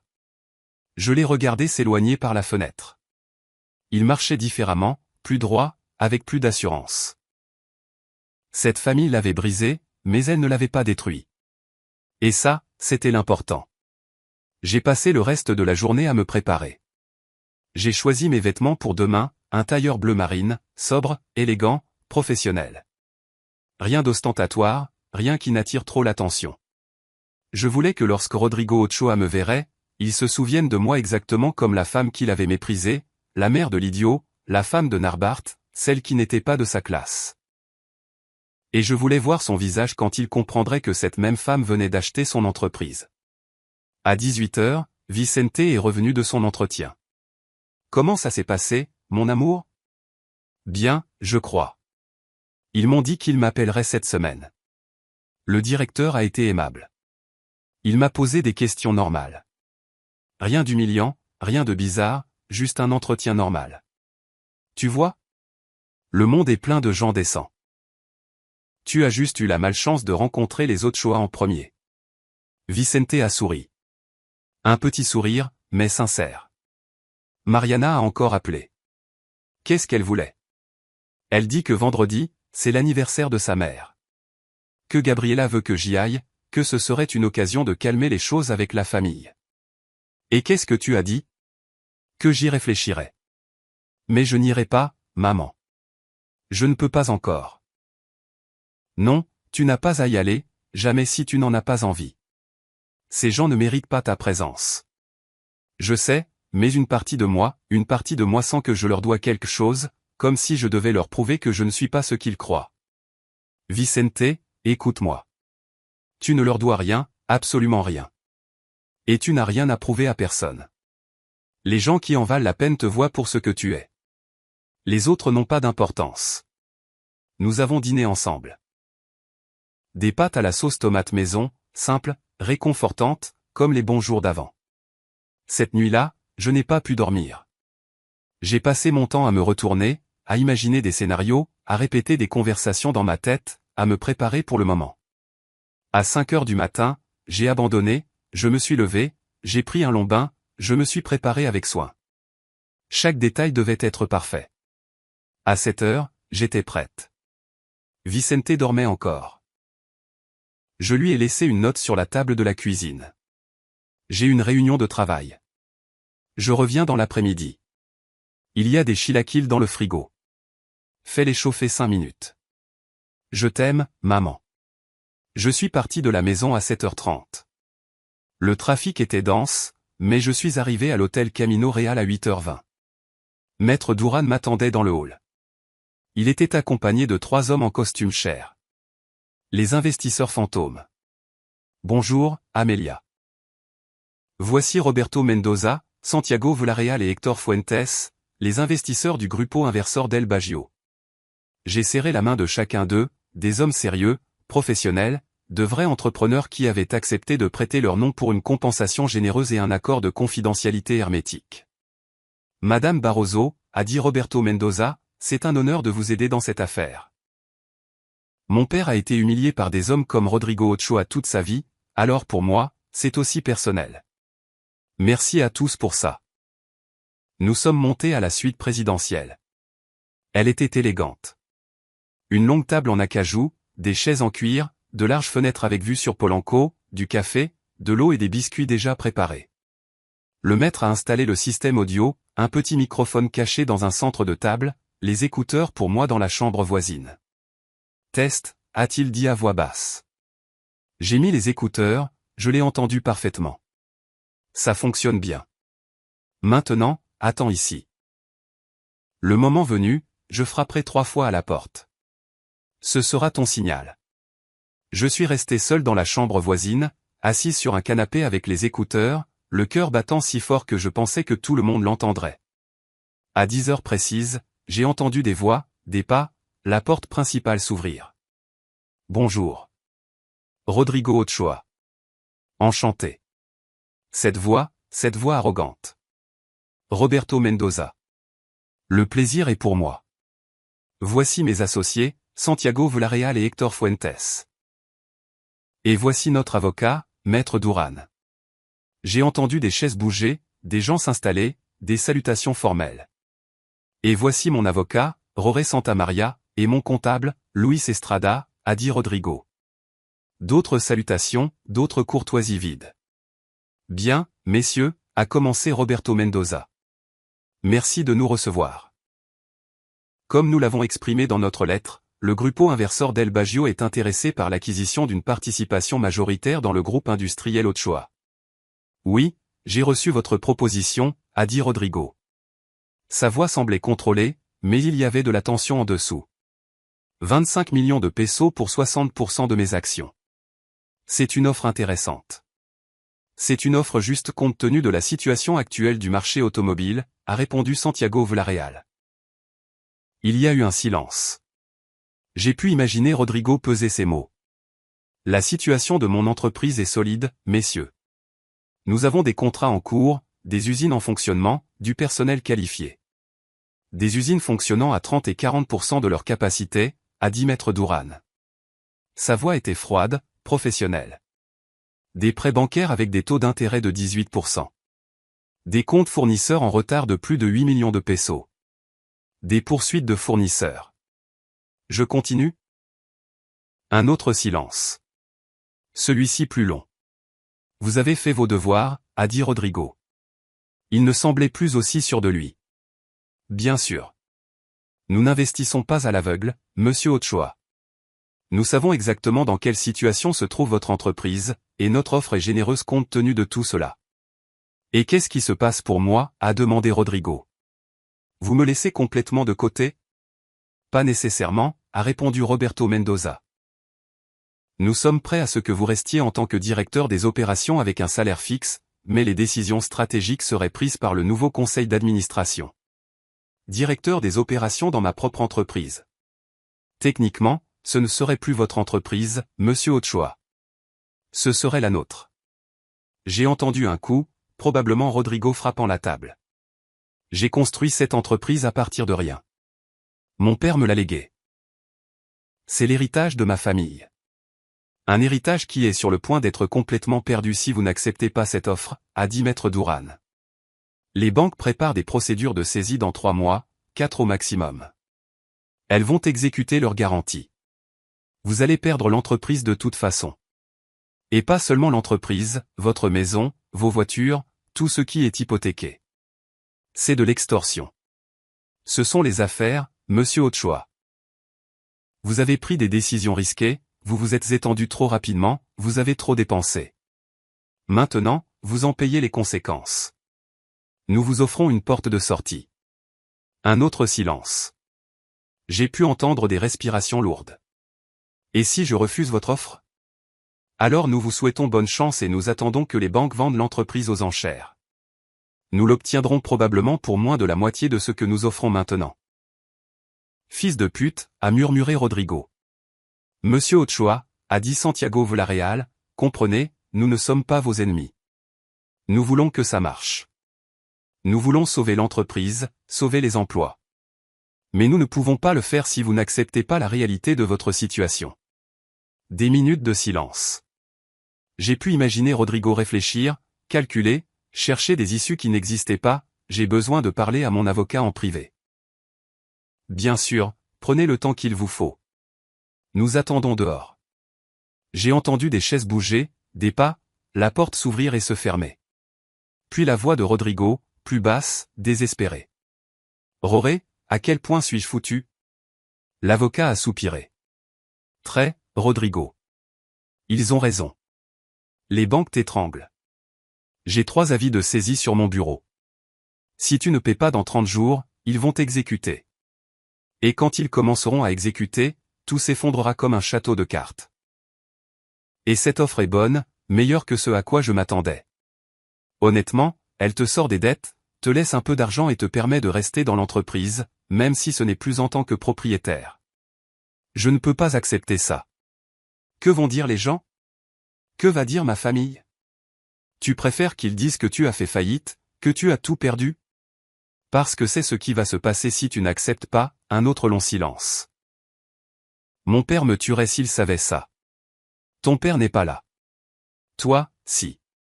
Et tu dois prendre une décision aujourd'hui. J'ai besoin de plus d'argent. 30 millions. Non, 25. Tu peux essayer, mais je ne pense pas qu'ils accepteront. Ils savent que tu es désespéré. J'ai de nouveau entendu des pas. La porte s'ouvrant. Messieurs, vous pouvez entrer. Les investisseurs sont revenus. Avez-vous pris une décision, monsieur Ochoa, a demandé Roberto Mendoza. J'ai une contre-proposition. 30 millions pour 60%. 26 est notre offre finale. 28, 26. Où nous nous retirons maintenant. Un silence qui a semblé une éternité. D'accord. 26, parfait. Alors, préparons la documentation. Nous avons besoin que vous signiez un accord préliminaire aujourd'hui et dans 2 semaines, nous concluons l'opération. 2 semaines? 2 semaines. Nous avons déjà fait la due diligence. Nous savons déjà ce que nous achetons. Nous avons juste besoin de formaliser les papiers, les transferts, les enregistrements. Et mon poste? Combien vais-je gagner en tant que directeur des opérations? Héctor Fuentes a parlé pour la première fois. 40 000 pesos par mois, plus les avantages légaux. Pas de bonus, pas d'action, pas de participation aux bénéfices. 40 000 pesos? Je gagne 10 fois ça. Vous gagnez 10 fois ça. Maintenant, vos circonstances sont différentes. À prendre ou à laisser. Rodrigo n'a pas répondu. Le silence était une réponse suffisante. Bien, a dit Maître Duran. Je vais consulter nos principaux investisseurs. Il y a un sujet que nous devons clarifier, une affaire personnelle. Attendez ici. J'ai entendu des pas s'approcher de ma porte. 3 coups. C'était le moment. J'ai enlevé mes écouteurs. Je me suis levé. J'ai respiré profondément. Maître Duran a ouvert la porte. C'est l'heure. J'ai marché vers la salle principale. Mes jambes tremblaient, mais mon esprit était clair. Le maître a ouvert la porte. Je suis entré. Rodrigo Ochoa était assis au fond de la table, son avocat et son comptable à ses côtés. Quand il m'a vu, son visage s'est transformé.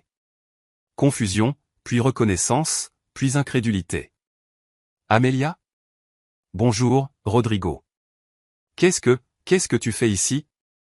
Je me suis assise sur la chaise principale, celle en bout de table, en face de lui. Monsieur Ochoa. A dit Maître Duran, permettez-moi de vous présenter l'investisseuse principale du Grupo Inversor del Bajío, Madame Amelia Barroso. La couleur a quitté le visage de Rodrigo. Non. Non, non, non, c'est une blague. Ce n'est pas une blague, ai-je dit. Ma voix était calme, froide. C'est moi qui achète ton entreprise, Rodrigo. Il s'est levé. Sa chaise est tombée en arrière. C'est impossible. Tu n'as pas cet argent. Tu vis à Narbart. Tu es. Je suis quoi, Rodrigo? Une femme travailleuse? Quelqu'un qui n'est pas de ta classe? Continue. J'aimerais bien entendre. Son avocat l'a pris par le bras. Rodrigo, calme-toi. Je ne vais pas me calmer. C'est une fraude, un complot. Je vais? Tu vas quoi? Les jeux interrompus. Me poursuivre en justice? Avec quel argent? Tout est parfaitement légal. Demande à ton avocat. L'avocat de Rodrigo a vérifié les papiers, a dégluti. C'est légal, Rodrigo. Complètement légal. Rodrigo m'a regardé avec une haine pure. Pourquoi? Pourquoi tu fais ça? Je me suis levé. J'ai marché lentement vers lui. Je l'ai regardé droit dans les yeux. Tu demandes vraiment pourquoi? Tu as mis mon fils à nettoyer des toilettes. Un fils avec un diplôme universitaire qui m'a coûté des années de sacrifice. Tu l'as traité d'idiot. Tu l'as humilié devant des clients, devant des employés, devant ta propre fille. J'étais en train de lui apprendre. Je me fiche de ce que tu croyais lui apprendre. Tu as détruit mon fils. Et maintenant, Rodrigo Ochoa, je vais détruire la seule chose qui compte pour toi, ton entreprise. S'il te plaît. Sa voix s'est brisée. S'il te plaît, Amelia, on peut arranger ça. On peut? Il n'y a rien à arranger. Tu as déjà signé l'accord. Tu as déjà accepté l'offre. Dans 2 semaines, cette entreprise sera à moi. Et tu vas apprendre ce que c'est que de travailler pour quelqu'un d'autre, ce que c'est que de recevoir des ordres, ce que c'est que de se sentir petit. Je vais te poursuivre. Je vais? Vas-y, poursuis-moi. Dépense le peu d'argent qu'il te restera en avocat. Pendant ce temps, je serai assise dans ton bureau à prendre les décisions, à diriger ton entreprise. Rodrigo s'est laissé tomber sur sa chaise, a couvert son visage de ses mains. Ça ne peut pas être en train d'arriver. Mais ça arrive. Et tu sais ce qui est le mieux? C'est que tu t'es mis toi-même dans cette situation. Ton arrogance, tes dépenses excessives, tes mauvaises décisions. Je n'ai fait qu'accélérer l'inévitable. Je me suis approché. Je me suis penché pour être à son niveau. La prochaine fois que tu voudras humilier quelqu'un, assure-toi que sa mère n'ait pas les moyens de te détruire. Je me suis redressé. J'ai regardé Maître Duran. Préparez les documents finaux. Je veux que ce soit bouclé le plus tôt possible. Oui, Madame Barroso. J'ai marché vers la porte. Avant de sortir, je me suis retourné. Ah, Rodrigo, une dernière chose. Concernant ce poste de directeur des opérations, nous n'en aurons malheureusement pas besoin. Mais si tu veux, je peux t'offrir quelque chose à l'entretien. J'ai entendu dire qu'on avait besoin de gens pour nettoyer les toilettes. Ça t'intéresse? Je suis sorti avant qu'il ne puisse répondre. Dans le couloir, je me suis permis de respirer. Mes mains tremblaient, mais pas de peur. De victoire, de justice, de paix. Je suis sorti de l'hôtel la tête haute. Le soleil de midi m'a aveuglé un instant, mais je me sentais plus légère que jamais, comme si un poids que j'avais porté pendant des mois s'était enfin libéré. Maître Douran m'a rattrapé sur le parking.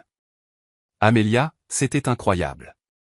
Je n'avais jamais vu Rodrigo Ochoa aussi désarmé. Il a tout signé? Oui. L'accord préliminaire est signé. Dans 2 semaines, nous clôturons l'opération définitive. L'entreprise sera à toi.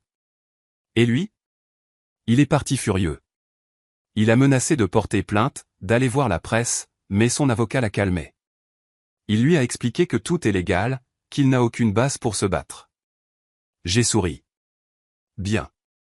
Maintenant vient la partie importante. Je veux que Vicente soit nommé directeur général du groupe industriel Ochoa immédiatement après la clôture. Tu es sûr? C'est beaucoup de responsabilités et l'entreprise a besoin d'une restructuration profonde. Mon fils est diplômé avec mention, il a les compétences. Il a juste besoin de l'opportunité. Et je vais t'engager, toi, comme conseiller juridique. Tu vas l'aider en tout. Tu acceptes? Le maître a hoché la tête.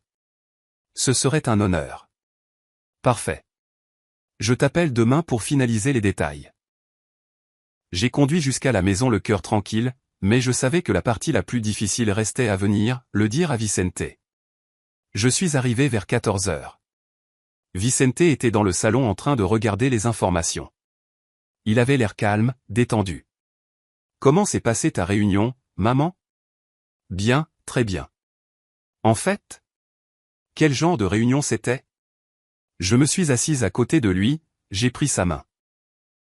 Vicente, j'ai besoin de te dire quelque chose d'important. Son expression a changé. Inquiétude. Tu vas bien? Il s'est passé quelque chose? Je vais parfaitement bien. Mais il y a quelque chose que j'ai fait pour toi et tu dois le savoir. Je lui ai tout raconté, depuis le moment où je l'ai vu nettoyer ses toilettes, l'appel à Maître Douran, l'enquête, mes économies, la société écran, l'offre et enfin, la révélation de ce matin. Vicente m'a écouté en silence. Son visage est passé par 1000 émotions. Surprise, incrédulité, étonnement et enfin, des larmes. Maman, tu as acheté l'entreprise de Rodrigo Ochoa. Oui. Tu as dépensé toutes tes économies? Chaque centime. Mais je le referai 1000 fois. Il s'est couvert le visage de ses mains. Ses épaules tremblaient. Je ne peux pas croire que tu aies fait ça pour moi. C'est trop. C'est. Tu es mon fils, Vicente. Il n'y a pas de trop quand il s'agit de toi. Il m'a serré dans ses bras. Il a pleuré sur mon épaule comme quand il était enfant. Mais ses larmes étaient différentes, elles n'étaient pas de douleur, elles étaient de libération. Et maintenant, qu'est-ce qui va se passer? A-t-il demandé quand il s'est calmé. Maintenant, tu vas être le directeur général du groupe industriel Ochoa. Quoi? Non, maman, je ne peux pas, je ne suis pas prêt. Je ne sais pas si. Écoute-moi, Vicente. Tu as étudié pour ça, tu t'es préparé pour ça. Et tu auras tout le soutien dont tu as besoin. Maître Douran va te conseiller. Je serai là. Mais l'entreprise a besoin d'un leader, et ce leader, c'est toi. Et Rodrigo? Rodrigo ne sera plus là. J'ai mis fin à son contrat. Vicente a fermé les yeux, a respiré profondément. Je ne sais pas quoi dire. Ne dis rien. Prépare-toi, c'est tout. Parce que dans 2 semaines, tout change. Ce soir-là, mon téléphone n'a cessé de sonner. Appel de numéros inconnus, message. Mais je n'ai répondu à aucun. Le lendemain, Mariana est apparue à ma porte. Il était 9 heures du matin. Vicente était sorti faire des courses. J'ai ouvert et je l'ai trouvé là, sans maquillage, les cheveux en désordre, les yeux rouges. J'ai besoin de vous parler. Nous n'avons rien à nous dire, Mariana. S'il vous plaît, juste 5 minutes. Je l'ai laissé entrer. Nous nous sommes assises dans le salon. L'ambiance était tendue, froide. Mon père est anéanti, a-t-elle commencé. Il n'est pas sorti de sa chambre depuis hier.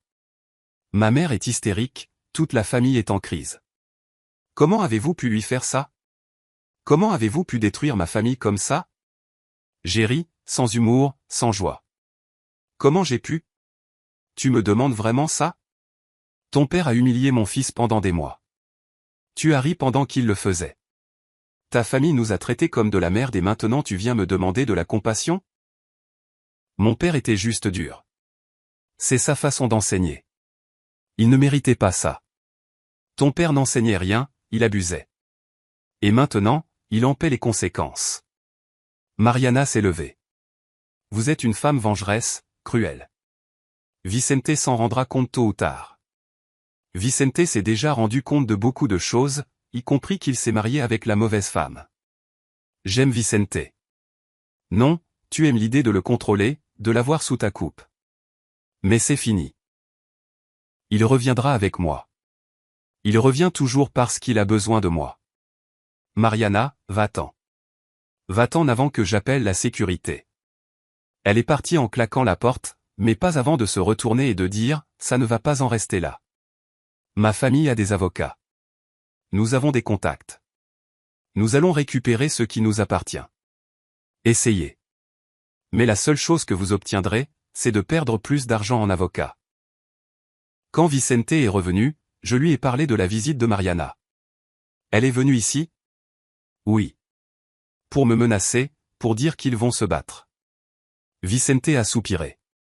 J'ai besoin de lui parler, de clarifier les choses une fois pour toutes. Tu es sûr? Oui. J'ai besoin de clore ce chapitre définitivement. Cet après-midi-là, Vicente est allé à l'appartement qu'il avait partagé avec Mariana. Je suis restée à la maison, à attendre, nerveuse. Il est revenu 3 heures plus tard. Il avait l'air fatigué, mais en paix. Comment ça s'est passé? Je lui ai dit que je veux le divorce, qu'il n'y a pas de retour en arrière, que notre histoire s'est terminée le jour où elle a permis à son père de m'humilier. Et elle, qu'est-ce qu'elle a dit? Elle a pleuré, supplié, promis qu'elle changerait, que son père changerait. Mais je ne la crois plus. Je ne ressens plus rien pour elle, maman. C'est comme si tout cet amour s'était évaporé.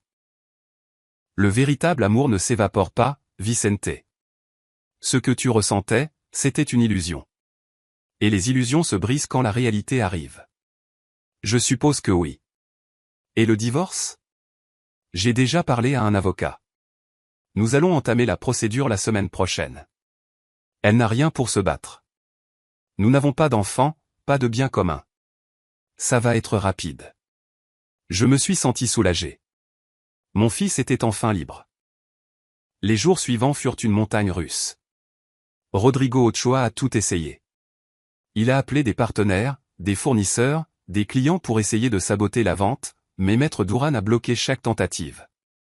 Les contrats étaient signés, les accords étaient légaux, il n'y avait pas d'échappatoire. Gabriela Ochoa m'a envoyé un long message, plein d'insultes, de menaces voilées, de supplications déguisées en indignation. Je l'ai effacé sans finir de le lire. Le vendredi, une semaine avant la clôture définitive, j'ai reçu un appel d'un numéro que je ne reconnaissais pas, Madame Barroso. Oui, qui est à l'appareil? Je suis Alejandra Ochoa, la sœur de Rodrigo. Silence. Que voulez-vous? Je veux juste vous dire merci. Pardon? Mon frère est un homme terrible, arrogant, cruel. Il a détruit beaucoup de gens au fil des ans, y compris moi. Alors merci d'avoir fait ce que je n'ai jamais eu le courage de faire. Elle a raccroché avant que je puisse répondre. Cet appel m'a laissé pensive. Rodrigo Ochoa n'avait pas seulement blessé Vicente, il avait blessé beaucoup de gens. Et maintenant, enfin, il recevait ce qu'il méritait. La veille de la clôture définitive, j'ai dîné avec Vicente. J'ai préparé son plat préféré. Mole poblano, riz, tortilla faite à la main. Demain, tout change, a-t-il dit. Oui, demain, tu commences ta nouvelle vie. J'ai peur, maman. C'est normal.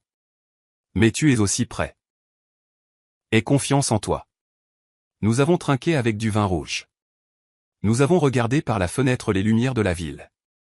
Je me demande encore si j'ai bien fait de démissionner ce jour-là, a réfléchi Vicente. Je l'ai regardé droit dans les yeux. Et toi, qu'aurais-tu fait à ma place?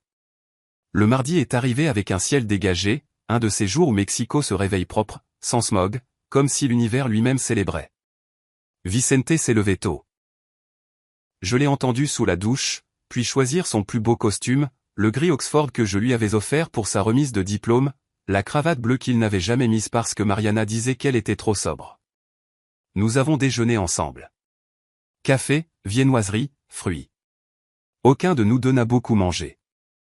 Le stress nous avait noué l'estomac. Prêt, lui ai-je demandé. Non, mais je suppose que personne n'est jamais prêt pour quelque chose comme ça. Nous sommes arrivés au bureau de Maître Duran à 9h30. La signature des documents était prévue à 10h.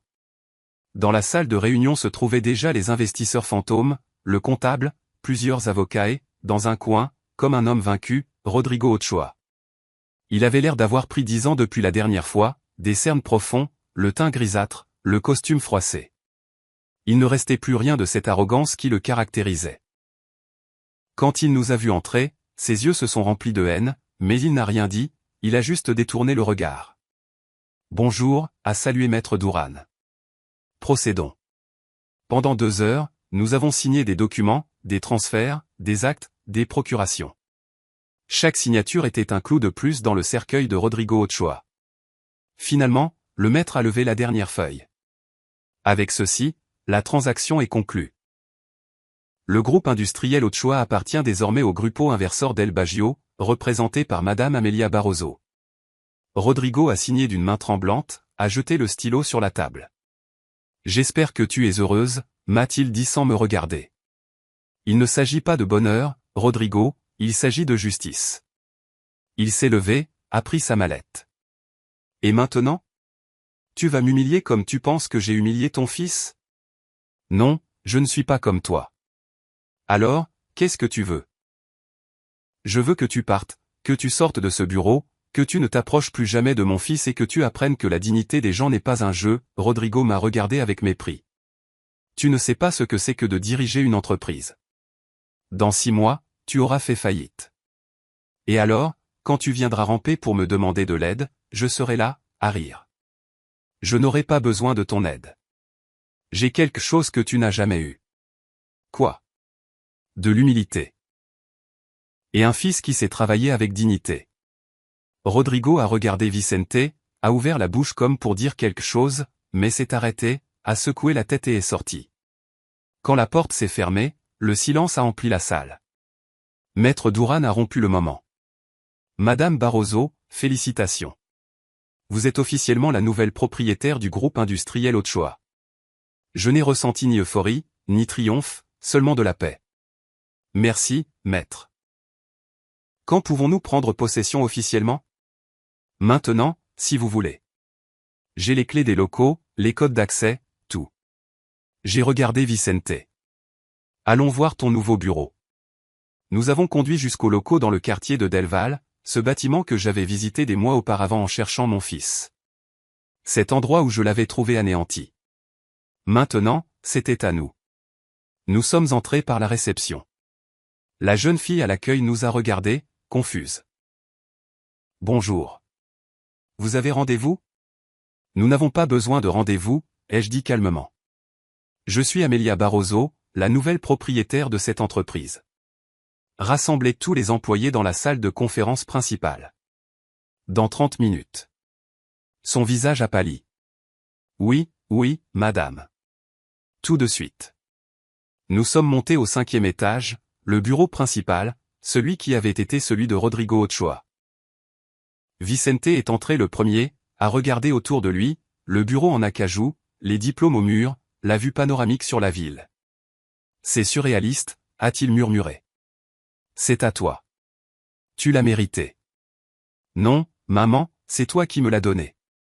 J'ai seulement ouvert la porte. Maintenant, c'est à toi de la franchir. Une demi-heure plus tard, tous les employés étaient réunis, près de 120 personnes, certains nerveux, d'autres curieux, tous se demandant ce qui se passait. Je suis monté sur la petite estrade, Vicente à mes côtés. Bonjour, je m'appelle Amelia Barroso. À partir d'aujourd'hui, je suis la nouvelle propriétaire du groupe industriel Ochoa. Des murmures, des regards, de la confusion. Je sais que beaucoup sont inquiets pour leurs emplois, pour leur famille, pour leur avenir, alors je vais être direct. Personne ne sera licencié, personne ne verra son salaire réduit. En fait, nous allons procéder à un examen complet des rémunérations pour nous assurer que tout le monde reçoive un salaire juste. Plus de murmures, mais cette fois de soulagement. Cette entreprise a traversé des moments difficiles. Je sais que beaucoup d'entre vous ont travaillé sans voir d'augmentation, certains même avec des salaires en retard. Cela s'arrête aujourd'hui. Les paiements en souffrance seront réglés cette semaine. De petits applaudissements au début, puis plus forts. Je veux vous présenter quelqu'un. Voici Vicente Barroso, diplômé en administration des affaires et, à partir d'aujourd'hui, votre nouveau directeur général. Vicente s'est avancé. Certains l'ont reconnu. J'ai vu des visages de surprise, d'incrédulité. Il a parlé d'une voix ferme. Beaucoup d'entre vous m'ont vu il y a quelques mois dans des circonstances difficiles. Certains d'entre vous ont été témoins de la façon dont j'ai été traité ici. Et je veux que vous sachiez une chose. Je n'oublierai jamais ce que l'on ressent de l'autre côté. Je n'oublierai jamais ce qu'est l'humiliation. Et c'est pourquoi je promets que dans cette entreprise, tout le monde sera traité avec dignité. Tout le monde. Le silence était absolu. Ce ne sera pas facile. L'entreprise a des dettes, des problèmes, mais nous allons nous en sortir ensemble, en équipe. Pas comme des patrons et des employés, mais comme des collègues de travail. Cette fois, les applaudissements furent spontanés, sincères.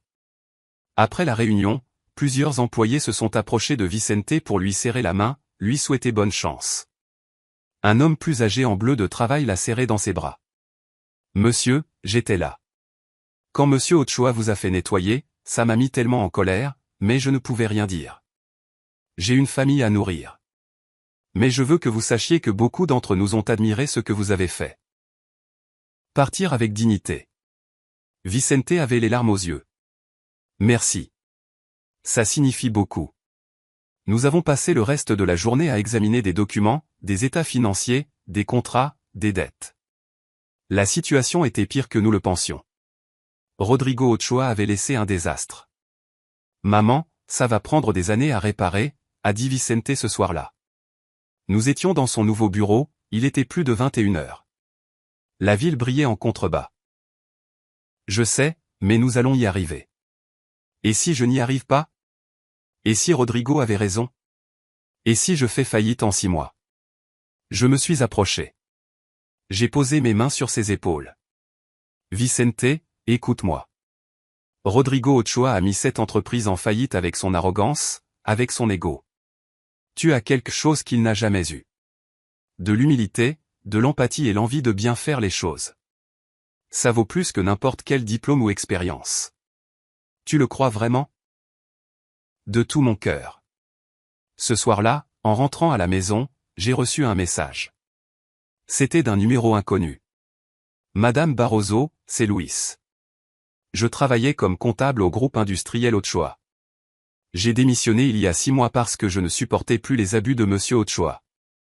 J'ai appris aujourd'hui ce qui s'est passé et je veux que vous sachiez que si vous avez besoin d'aide, je suis disponible.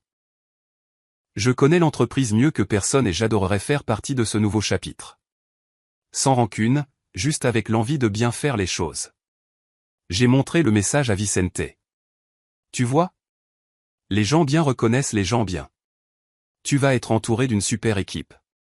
Vicente a souri. Pour la première fois depuis des mois, j'ai vu un véritable espoir dans ses yeux. En arrivant à la maison, nous avons eu une surprise. Mariana était assise sur les marches de l'immeuble. Quand elle nous a vus, elle s'est levée. Vicente, s'il te plaît, j'ai besoin de te parler. Mariana, je t'ai déjà dit. Juste 5 minutes. Je t'en supplie. Vicente m'a regardé. J'ai hoché la tête. Je vais monter. Prenez votre temps. Je suis monté à l'appartement, mais j'ai laissé la fenêtre ouverte. Je pouvais entendre leur voix. Vicente, j'ai fait une erreur. Je le sais. J'aurais dû te défendre. J'aurais dû. Tu aurais dû m'aimer, Mariana. C'est ça que tu aurais dû faire. Je t'aime. Je t'ai toujours aimé. Non. Tu aimais l'idée de moi. Le mari obéissant, l'homme que ta famille pouvait contrôler. Ce n'est pas vrai. Alors pourquoi as-tu souri? Pourquoi as-tu ri pendant que ton père m'humiliait? Silence. C'est bien ce que je pensais. Mariana, je te souhaite le meilleur, vraiment. Mais notre chemin ensemble est terminé. À cause de l'entreprise. Parce que maintenant tu as le pouvoir? Non. Il s'est terminé le jour où tu as choisi ta famille plutôt que moi, plutôt que nous. J'ai entendu des pas, la porte de l'immeuble se fermait. Vicente est monté quelques minutes plus tard. Il avait l'air fatigué, mais en paix. Tout va bien? Oui. C'est fait. J'ai fermé cette porte. Cette nuit-là, nous avons dormi tranquillement, sachant que le plus dur était passé, mais sachant aussi que le plus important ne faisait que commencer. 6 mois plus tard, le groupe industriel Ochoa était une entreprise complètement différente. Vicente travaillait jour et nuit, à restructurer des départements, négocier avec des fournisseurs, récupérer des clients que Rodrigo avait perdus à cause de son arrogance. Les usines de Querétaro et de Monterrey fonctionnaient désormais à 70% de leur capacité. Les employés recevaient leur salaire à temps. Beaucoup ont même reçu des primes pour la première fois depuis des années. Je suis resté présidente du conseil d'administration, mais j'ai laissé Vicente tout gérer. C'est lui qui prenait les décisions. J'étais juste là pour le soutenir quand il en avait besoin. Un après-midi de mars, Maître Duran m'a appelé. Amélia, j'ai des nouvelles. Bonnes ou mauvaises? Ça dépend de comment on voit les choses. Rodrigo Ochoa a intenté un procès contre toi et Vicente. Pour quel motif? Fraude, complot, abus de confiance. Tout sans fondement. Son avocat m'a déjà contacté. Ils veulent un arrangement. Quel genre d'arrangement? Ils veulent que vous leur revendiez l'entreprise pour la moitié de ce que vous avez payé. J'ai ri. Dites à son avocat qu'il n'y a pas d'accord et que s'ils veulent se battre au tribunal, qu'ils y aillent. Nous avons tous les documents. Tout était légal. La plainte a été rejetée 3 semaines plus tard. Le juge a statué qu'il n'y avait pas d'éléments pour poursuivre. Rodrigo a dû payer les frais de justice, 100 000 pesos de plus qu'il n'avait pas. En mai, j'ai appris par une connaissance que Rodrigo avait dû vendre sa maison à Las Lomas. Il a déménagé dans un appartement dans le quartier de Roma, petit, modeste, rien de comparable à ce qu'il avait. Gabriela l'a quitté. Ils ont divorcé en juin. Elle a gardé le peu qu'il leur restait et est partie vivre avec sa sœur à Guadalajara. Mariana s'est remariée avec un homme d'affaires plus âgé, riche, le genre que sa famille a toujours voulu pour elle.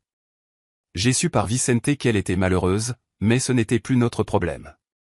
En août, Vicente m'a appelé à son bureau. « Maman, j'ai quelque chose à te montrer. » Il m'a montré un rapport financier. Ce trimestre, nous avons réalisé des bénéfices pour la première fois en 2 ans. Nous avons remboursé toutes les dettes bancaires et nous avons un flux de trésorerie positif. Je l'ai serré dans mes bras. Je suis si fier de toi. Je n'y serais pas arrivé sans toi. C'est toi qui as réussi, Vicente, avec ton travail, ton dévouement. Ce même mois, j'ai reçu un appel inattendu. Madame Barroso? Oui, qui est à l'appareil?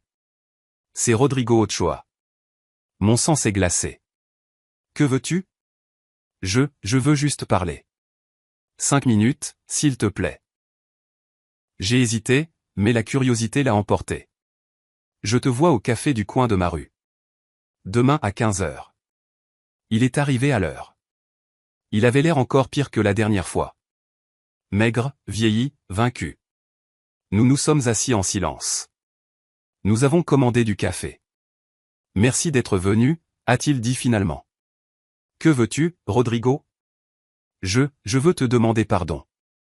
Je suis restée silencieuse. Je sais que je ne le mérite pas. Je sais que j'ai été cruel avec Vicente, avec toi, avec beaucoup de gens. Et maintenant j'en paie le prix. Qu'est-ce qui s'est passé? J'ai tout perdu. Mon entreprise, ma maison, ma femme, ma fille me parlent à peine. Je vis dans un appartement de 50 mètres carrés. Je travaille comme consultant pour 3000 pesos par mois. Je n'ai ressenti aucune satisfaction, seulement de la tristesse. Et pourquoi tu me racontes ça? Parce que je veux que tu saches que j'ai compris. J'ai compris ce que j'ai fait à ton fils. J'ai compris ce que c'est de tout perdre, ce que c'est d'être humilié. Et tu avais raison, je le méritais. Je ne suis pas venu ici pour écouter ton apitoiement, Rodrigo. Je sais. Je suis venu te dire que Vicente est un grand leader, meilleur que moi, bien meilleur, et que l'entreprise est entre de bonnes mains. Il s'est levé. Je n'attends pas que tu me pardonnes. Je voulais juste que tu saches que je suis désolé. Vraiment. Il est parti avant que je puisse répondre. Ce soir-là, je l'ai raconté à Vicente. Rodrigo s'est excusé. Oui. Et qu'est-ce que tu lui as dit? Rien. Il n'y avait rien à dire. Vicente a regardé par la fenêtre. Parfois, je pense à lui, à sa chute, et j'ai de la peine. Ça fait de toi une meilleure personne que lui, mon amour. Il n'a jamais eu de peine pour personne. Tu crois qu'un jour je lui pardonnerai? Je ne sais pas. Mais tu n'as pas à décider aujourd'hui. En octobre, Vicente a rencontré quelqu'un. Diana, une architecte douce, intelligente, d'une famille humble comme nous. Il l'a amenée dîner un soir. Elle m'a tout de suite plu. Madame Barroso, Vicente dit des merveilles de vous, a-t-elle dit avec sincérité. Appelle-moi Amelia, s'il te plaît. Et il dit aussi des merveilles de toi.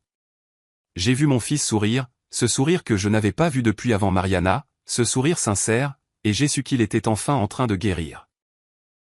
Un an après avoir acheté l'entreprise, nous avons organisé un dîner pour tous les employés, une célébration. Vicente a prononcé un discours. Il y a un an, cette entreprise était au bord de l'effondrement. Aujourd'hui, nous sommes rentables, stables et, plus important encore, nous sommes une équipe qui se respecte. Applaudissements. Rien de tout cela n'aurait été possible sans vous, sans votre travail, votre loyauté, votre patience. Merci. Plus d'applaudissements. Puis il m'a cédé la parole. Je veux juste dire une chose. La vie paie toujours ses dettes. Tôt ou tard, les personnes qui sèment la cruauté récoltent la solitude, et celles qui sèment la dignité récoltent le respect. Vous avez choisi la dignité, et c'est pour ça que vous êtes ici. Ce soir-là, en rentrant à la maison, Vicente m'a dit, tu sais quoi, maman? Quelqu'un m'a un jour traité de fou. Des années plus tard, j'ai vu ce même vide dans son regard alors qu'il était seul dans ce café. La vie paie toujours ses dettes. J'ai souri. Oui, mon amour, elle les paie toujours. Aujourd'hui, 5 ans plus tard, je regarde par la fenêtre de mon appartement et je souris. Vicente et Diana se sont mariés il y a 2 ans. Ils ont eu un mariage simple à Cuernavaca, rempli d'amour véritable. Pas d'apparence, pas de fausseté. Maintenant, ils attendent leur premier enfant, mon premier petit-fils. Le groupe industriel Ochoa a changé de nom. Il s'appelle maintenant Industrie Barroso. Vicente est le directeur général. Diana gère le département de design. J'ai pris ma retraite l'année dernière. Finalement. L'entreprise compte plus de 200 employés. Nous avons ouvert une 3e usine. Nous avons remporté des contrats internationaux. Mais le plus important, c'est que c'est un endroit où les gens travaillent avec dignité. Parfois, je vois Rodrigo Ochoa de loin, au supermarché, dans la rue. Toujours seul, toujours avec ce regard vide de celui qui a perdu tout ce qu'il croyait important. Je ne ressens pas de haine, ni même de satisfaction. Juste de la compréhension. Il a construit sa propre prison, brique par brique, humiliation par humiliation. La vie n'a pas eu besoin que je le détruise. Il s'en est chargé tout seul. Mariana a de nouveau divorcé. J'ai su qu'elle vit avec sa mère à Guadalajara. Gabriela travaille maintenant comme vendeuse dans une boutique. Ironique, compte tenu de la façon dont elle regardait les travailleurs. Je ne leur souhaite aucun mal, elles ne font simplement plus partie de notre histoire. Vicente vient me voir tous les dimanches. Il amène Diana. Nous mangeons ensemble. Nous parlons de tout. Du bébé, de l'entreprise, de la vie. Maman, m'a-t-il dit dimanche dernier, je veux que tu sois la marraine du bébé. Ce serait un honneur, mon amour. Et je veux que tu saches quelque chose. Tout ce que je suis, tout ce que j'ai, je te le dois. Non, Vicente, tu l'as mérité. J'ai seulement fait ce que n'importe quelle mère ferait. Pas n'importe quelle mère, maman. La plupart se seraient tues. Toi, tu t'es battu. Je l'ai serré dans mes bras. Mon enfant, mon homme, ma fierté. On me demande parfois si je regrette d'avoir dépensé toutes mes économies pour acheter cette entreprise. Et je réponds toujours la même chose, pas une seconde. Parce qu'il ne s'agissait pas d'argent. Il ne s'est jamais agi d'argent. Il s'agissait de dignité, de justice, de prouver à mon fils que personne, absolument personne, n'a le droit de détruire un autre être humain. L'argent est revenu. L'entreprise a prospéré. J'ai récupéré mon investissement et plus encore. Mais la chose la plus importante que j'ai récupérée, c'est de voir mon fils briller à nouveau, le voir marcher la tête haute, le voir diriger avec empathie, le voir aimer. Ça n'a pas de prix. Il y a quelques mois, une femme m'a arrêté dans la rue. Vous êtes Amélia Barroso? Oui, nous nous connaissons? Non, mais mon mari travaillait au groupe industriel Ochoa quand vous l'avez acheté. Et je veux juste vous dire merci. Pour l'avoir traité avec dignité, pour lui avoir payé un salaire juste, pour lui avoir rendu son estime de soi. Elle est partie avant que je puisse répondre. Ce sont ces moments qui comptent. Pas l'argent, pas le pouvoir, mais savoir que vous avez fait une différence dans la vie de quelqu'un. Si mon histoire aide ne serait-ce qu'une seule femme à ouvrir les yeux, à défendre ses enfants, à ne pas se taire face à l'injustice, alors elle en aura valu la peine. Parce qu'au final, la vie ne se résume pas à ce que l'on possède, mais à ce que l'on a donné, aux personnes que l'on a protégées, à l'héritage que l'on laisse. Et mon héritage est simple. Un fils qui sait que sa mère sera toujours là, que personne n'a le droit de l'humilier, que la dignité n'est pas négociable. Demain, j'irai à l'entreprise, pas pour travailler, juste pour une visite, pour voir Vicente dans son bureau, assis à ce bureau qui fut autrefois celui de Rodrigo Ochoa, et je sourirai. Parce que la justice, même si elle tarde parfois, arrive toujours. Et quand elle arrive, elle est douce, très douce. Si cette histoire vous a touché, partagez-la avec un être cher. Parfois, un témoignage comme celui-ci peut illuminer une journée. Abonnez-vous et activez les notifications pour découvrir d'autres histoires de femmes qui ont transformé leur souffrance en sagesse.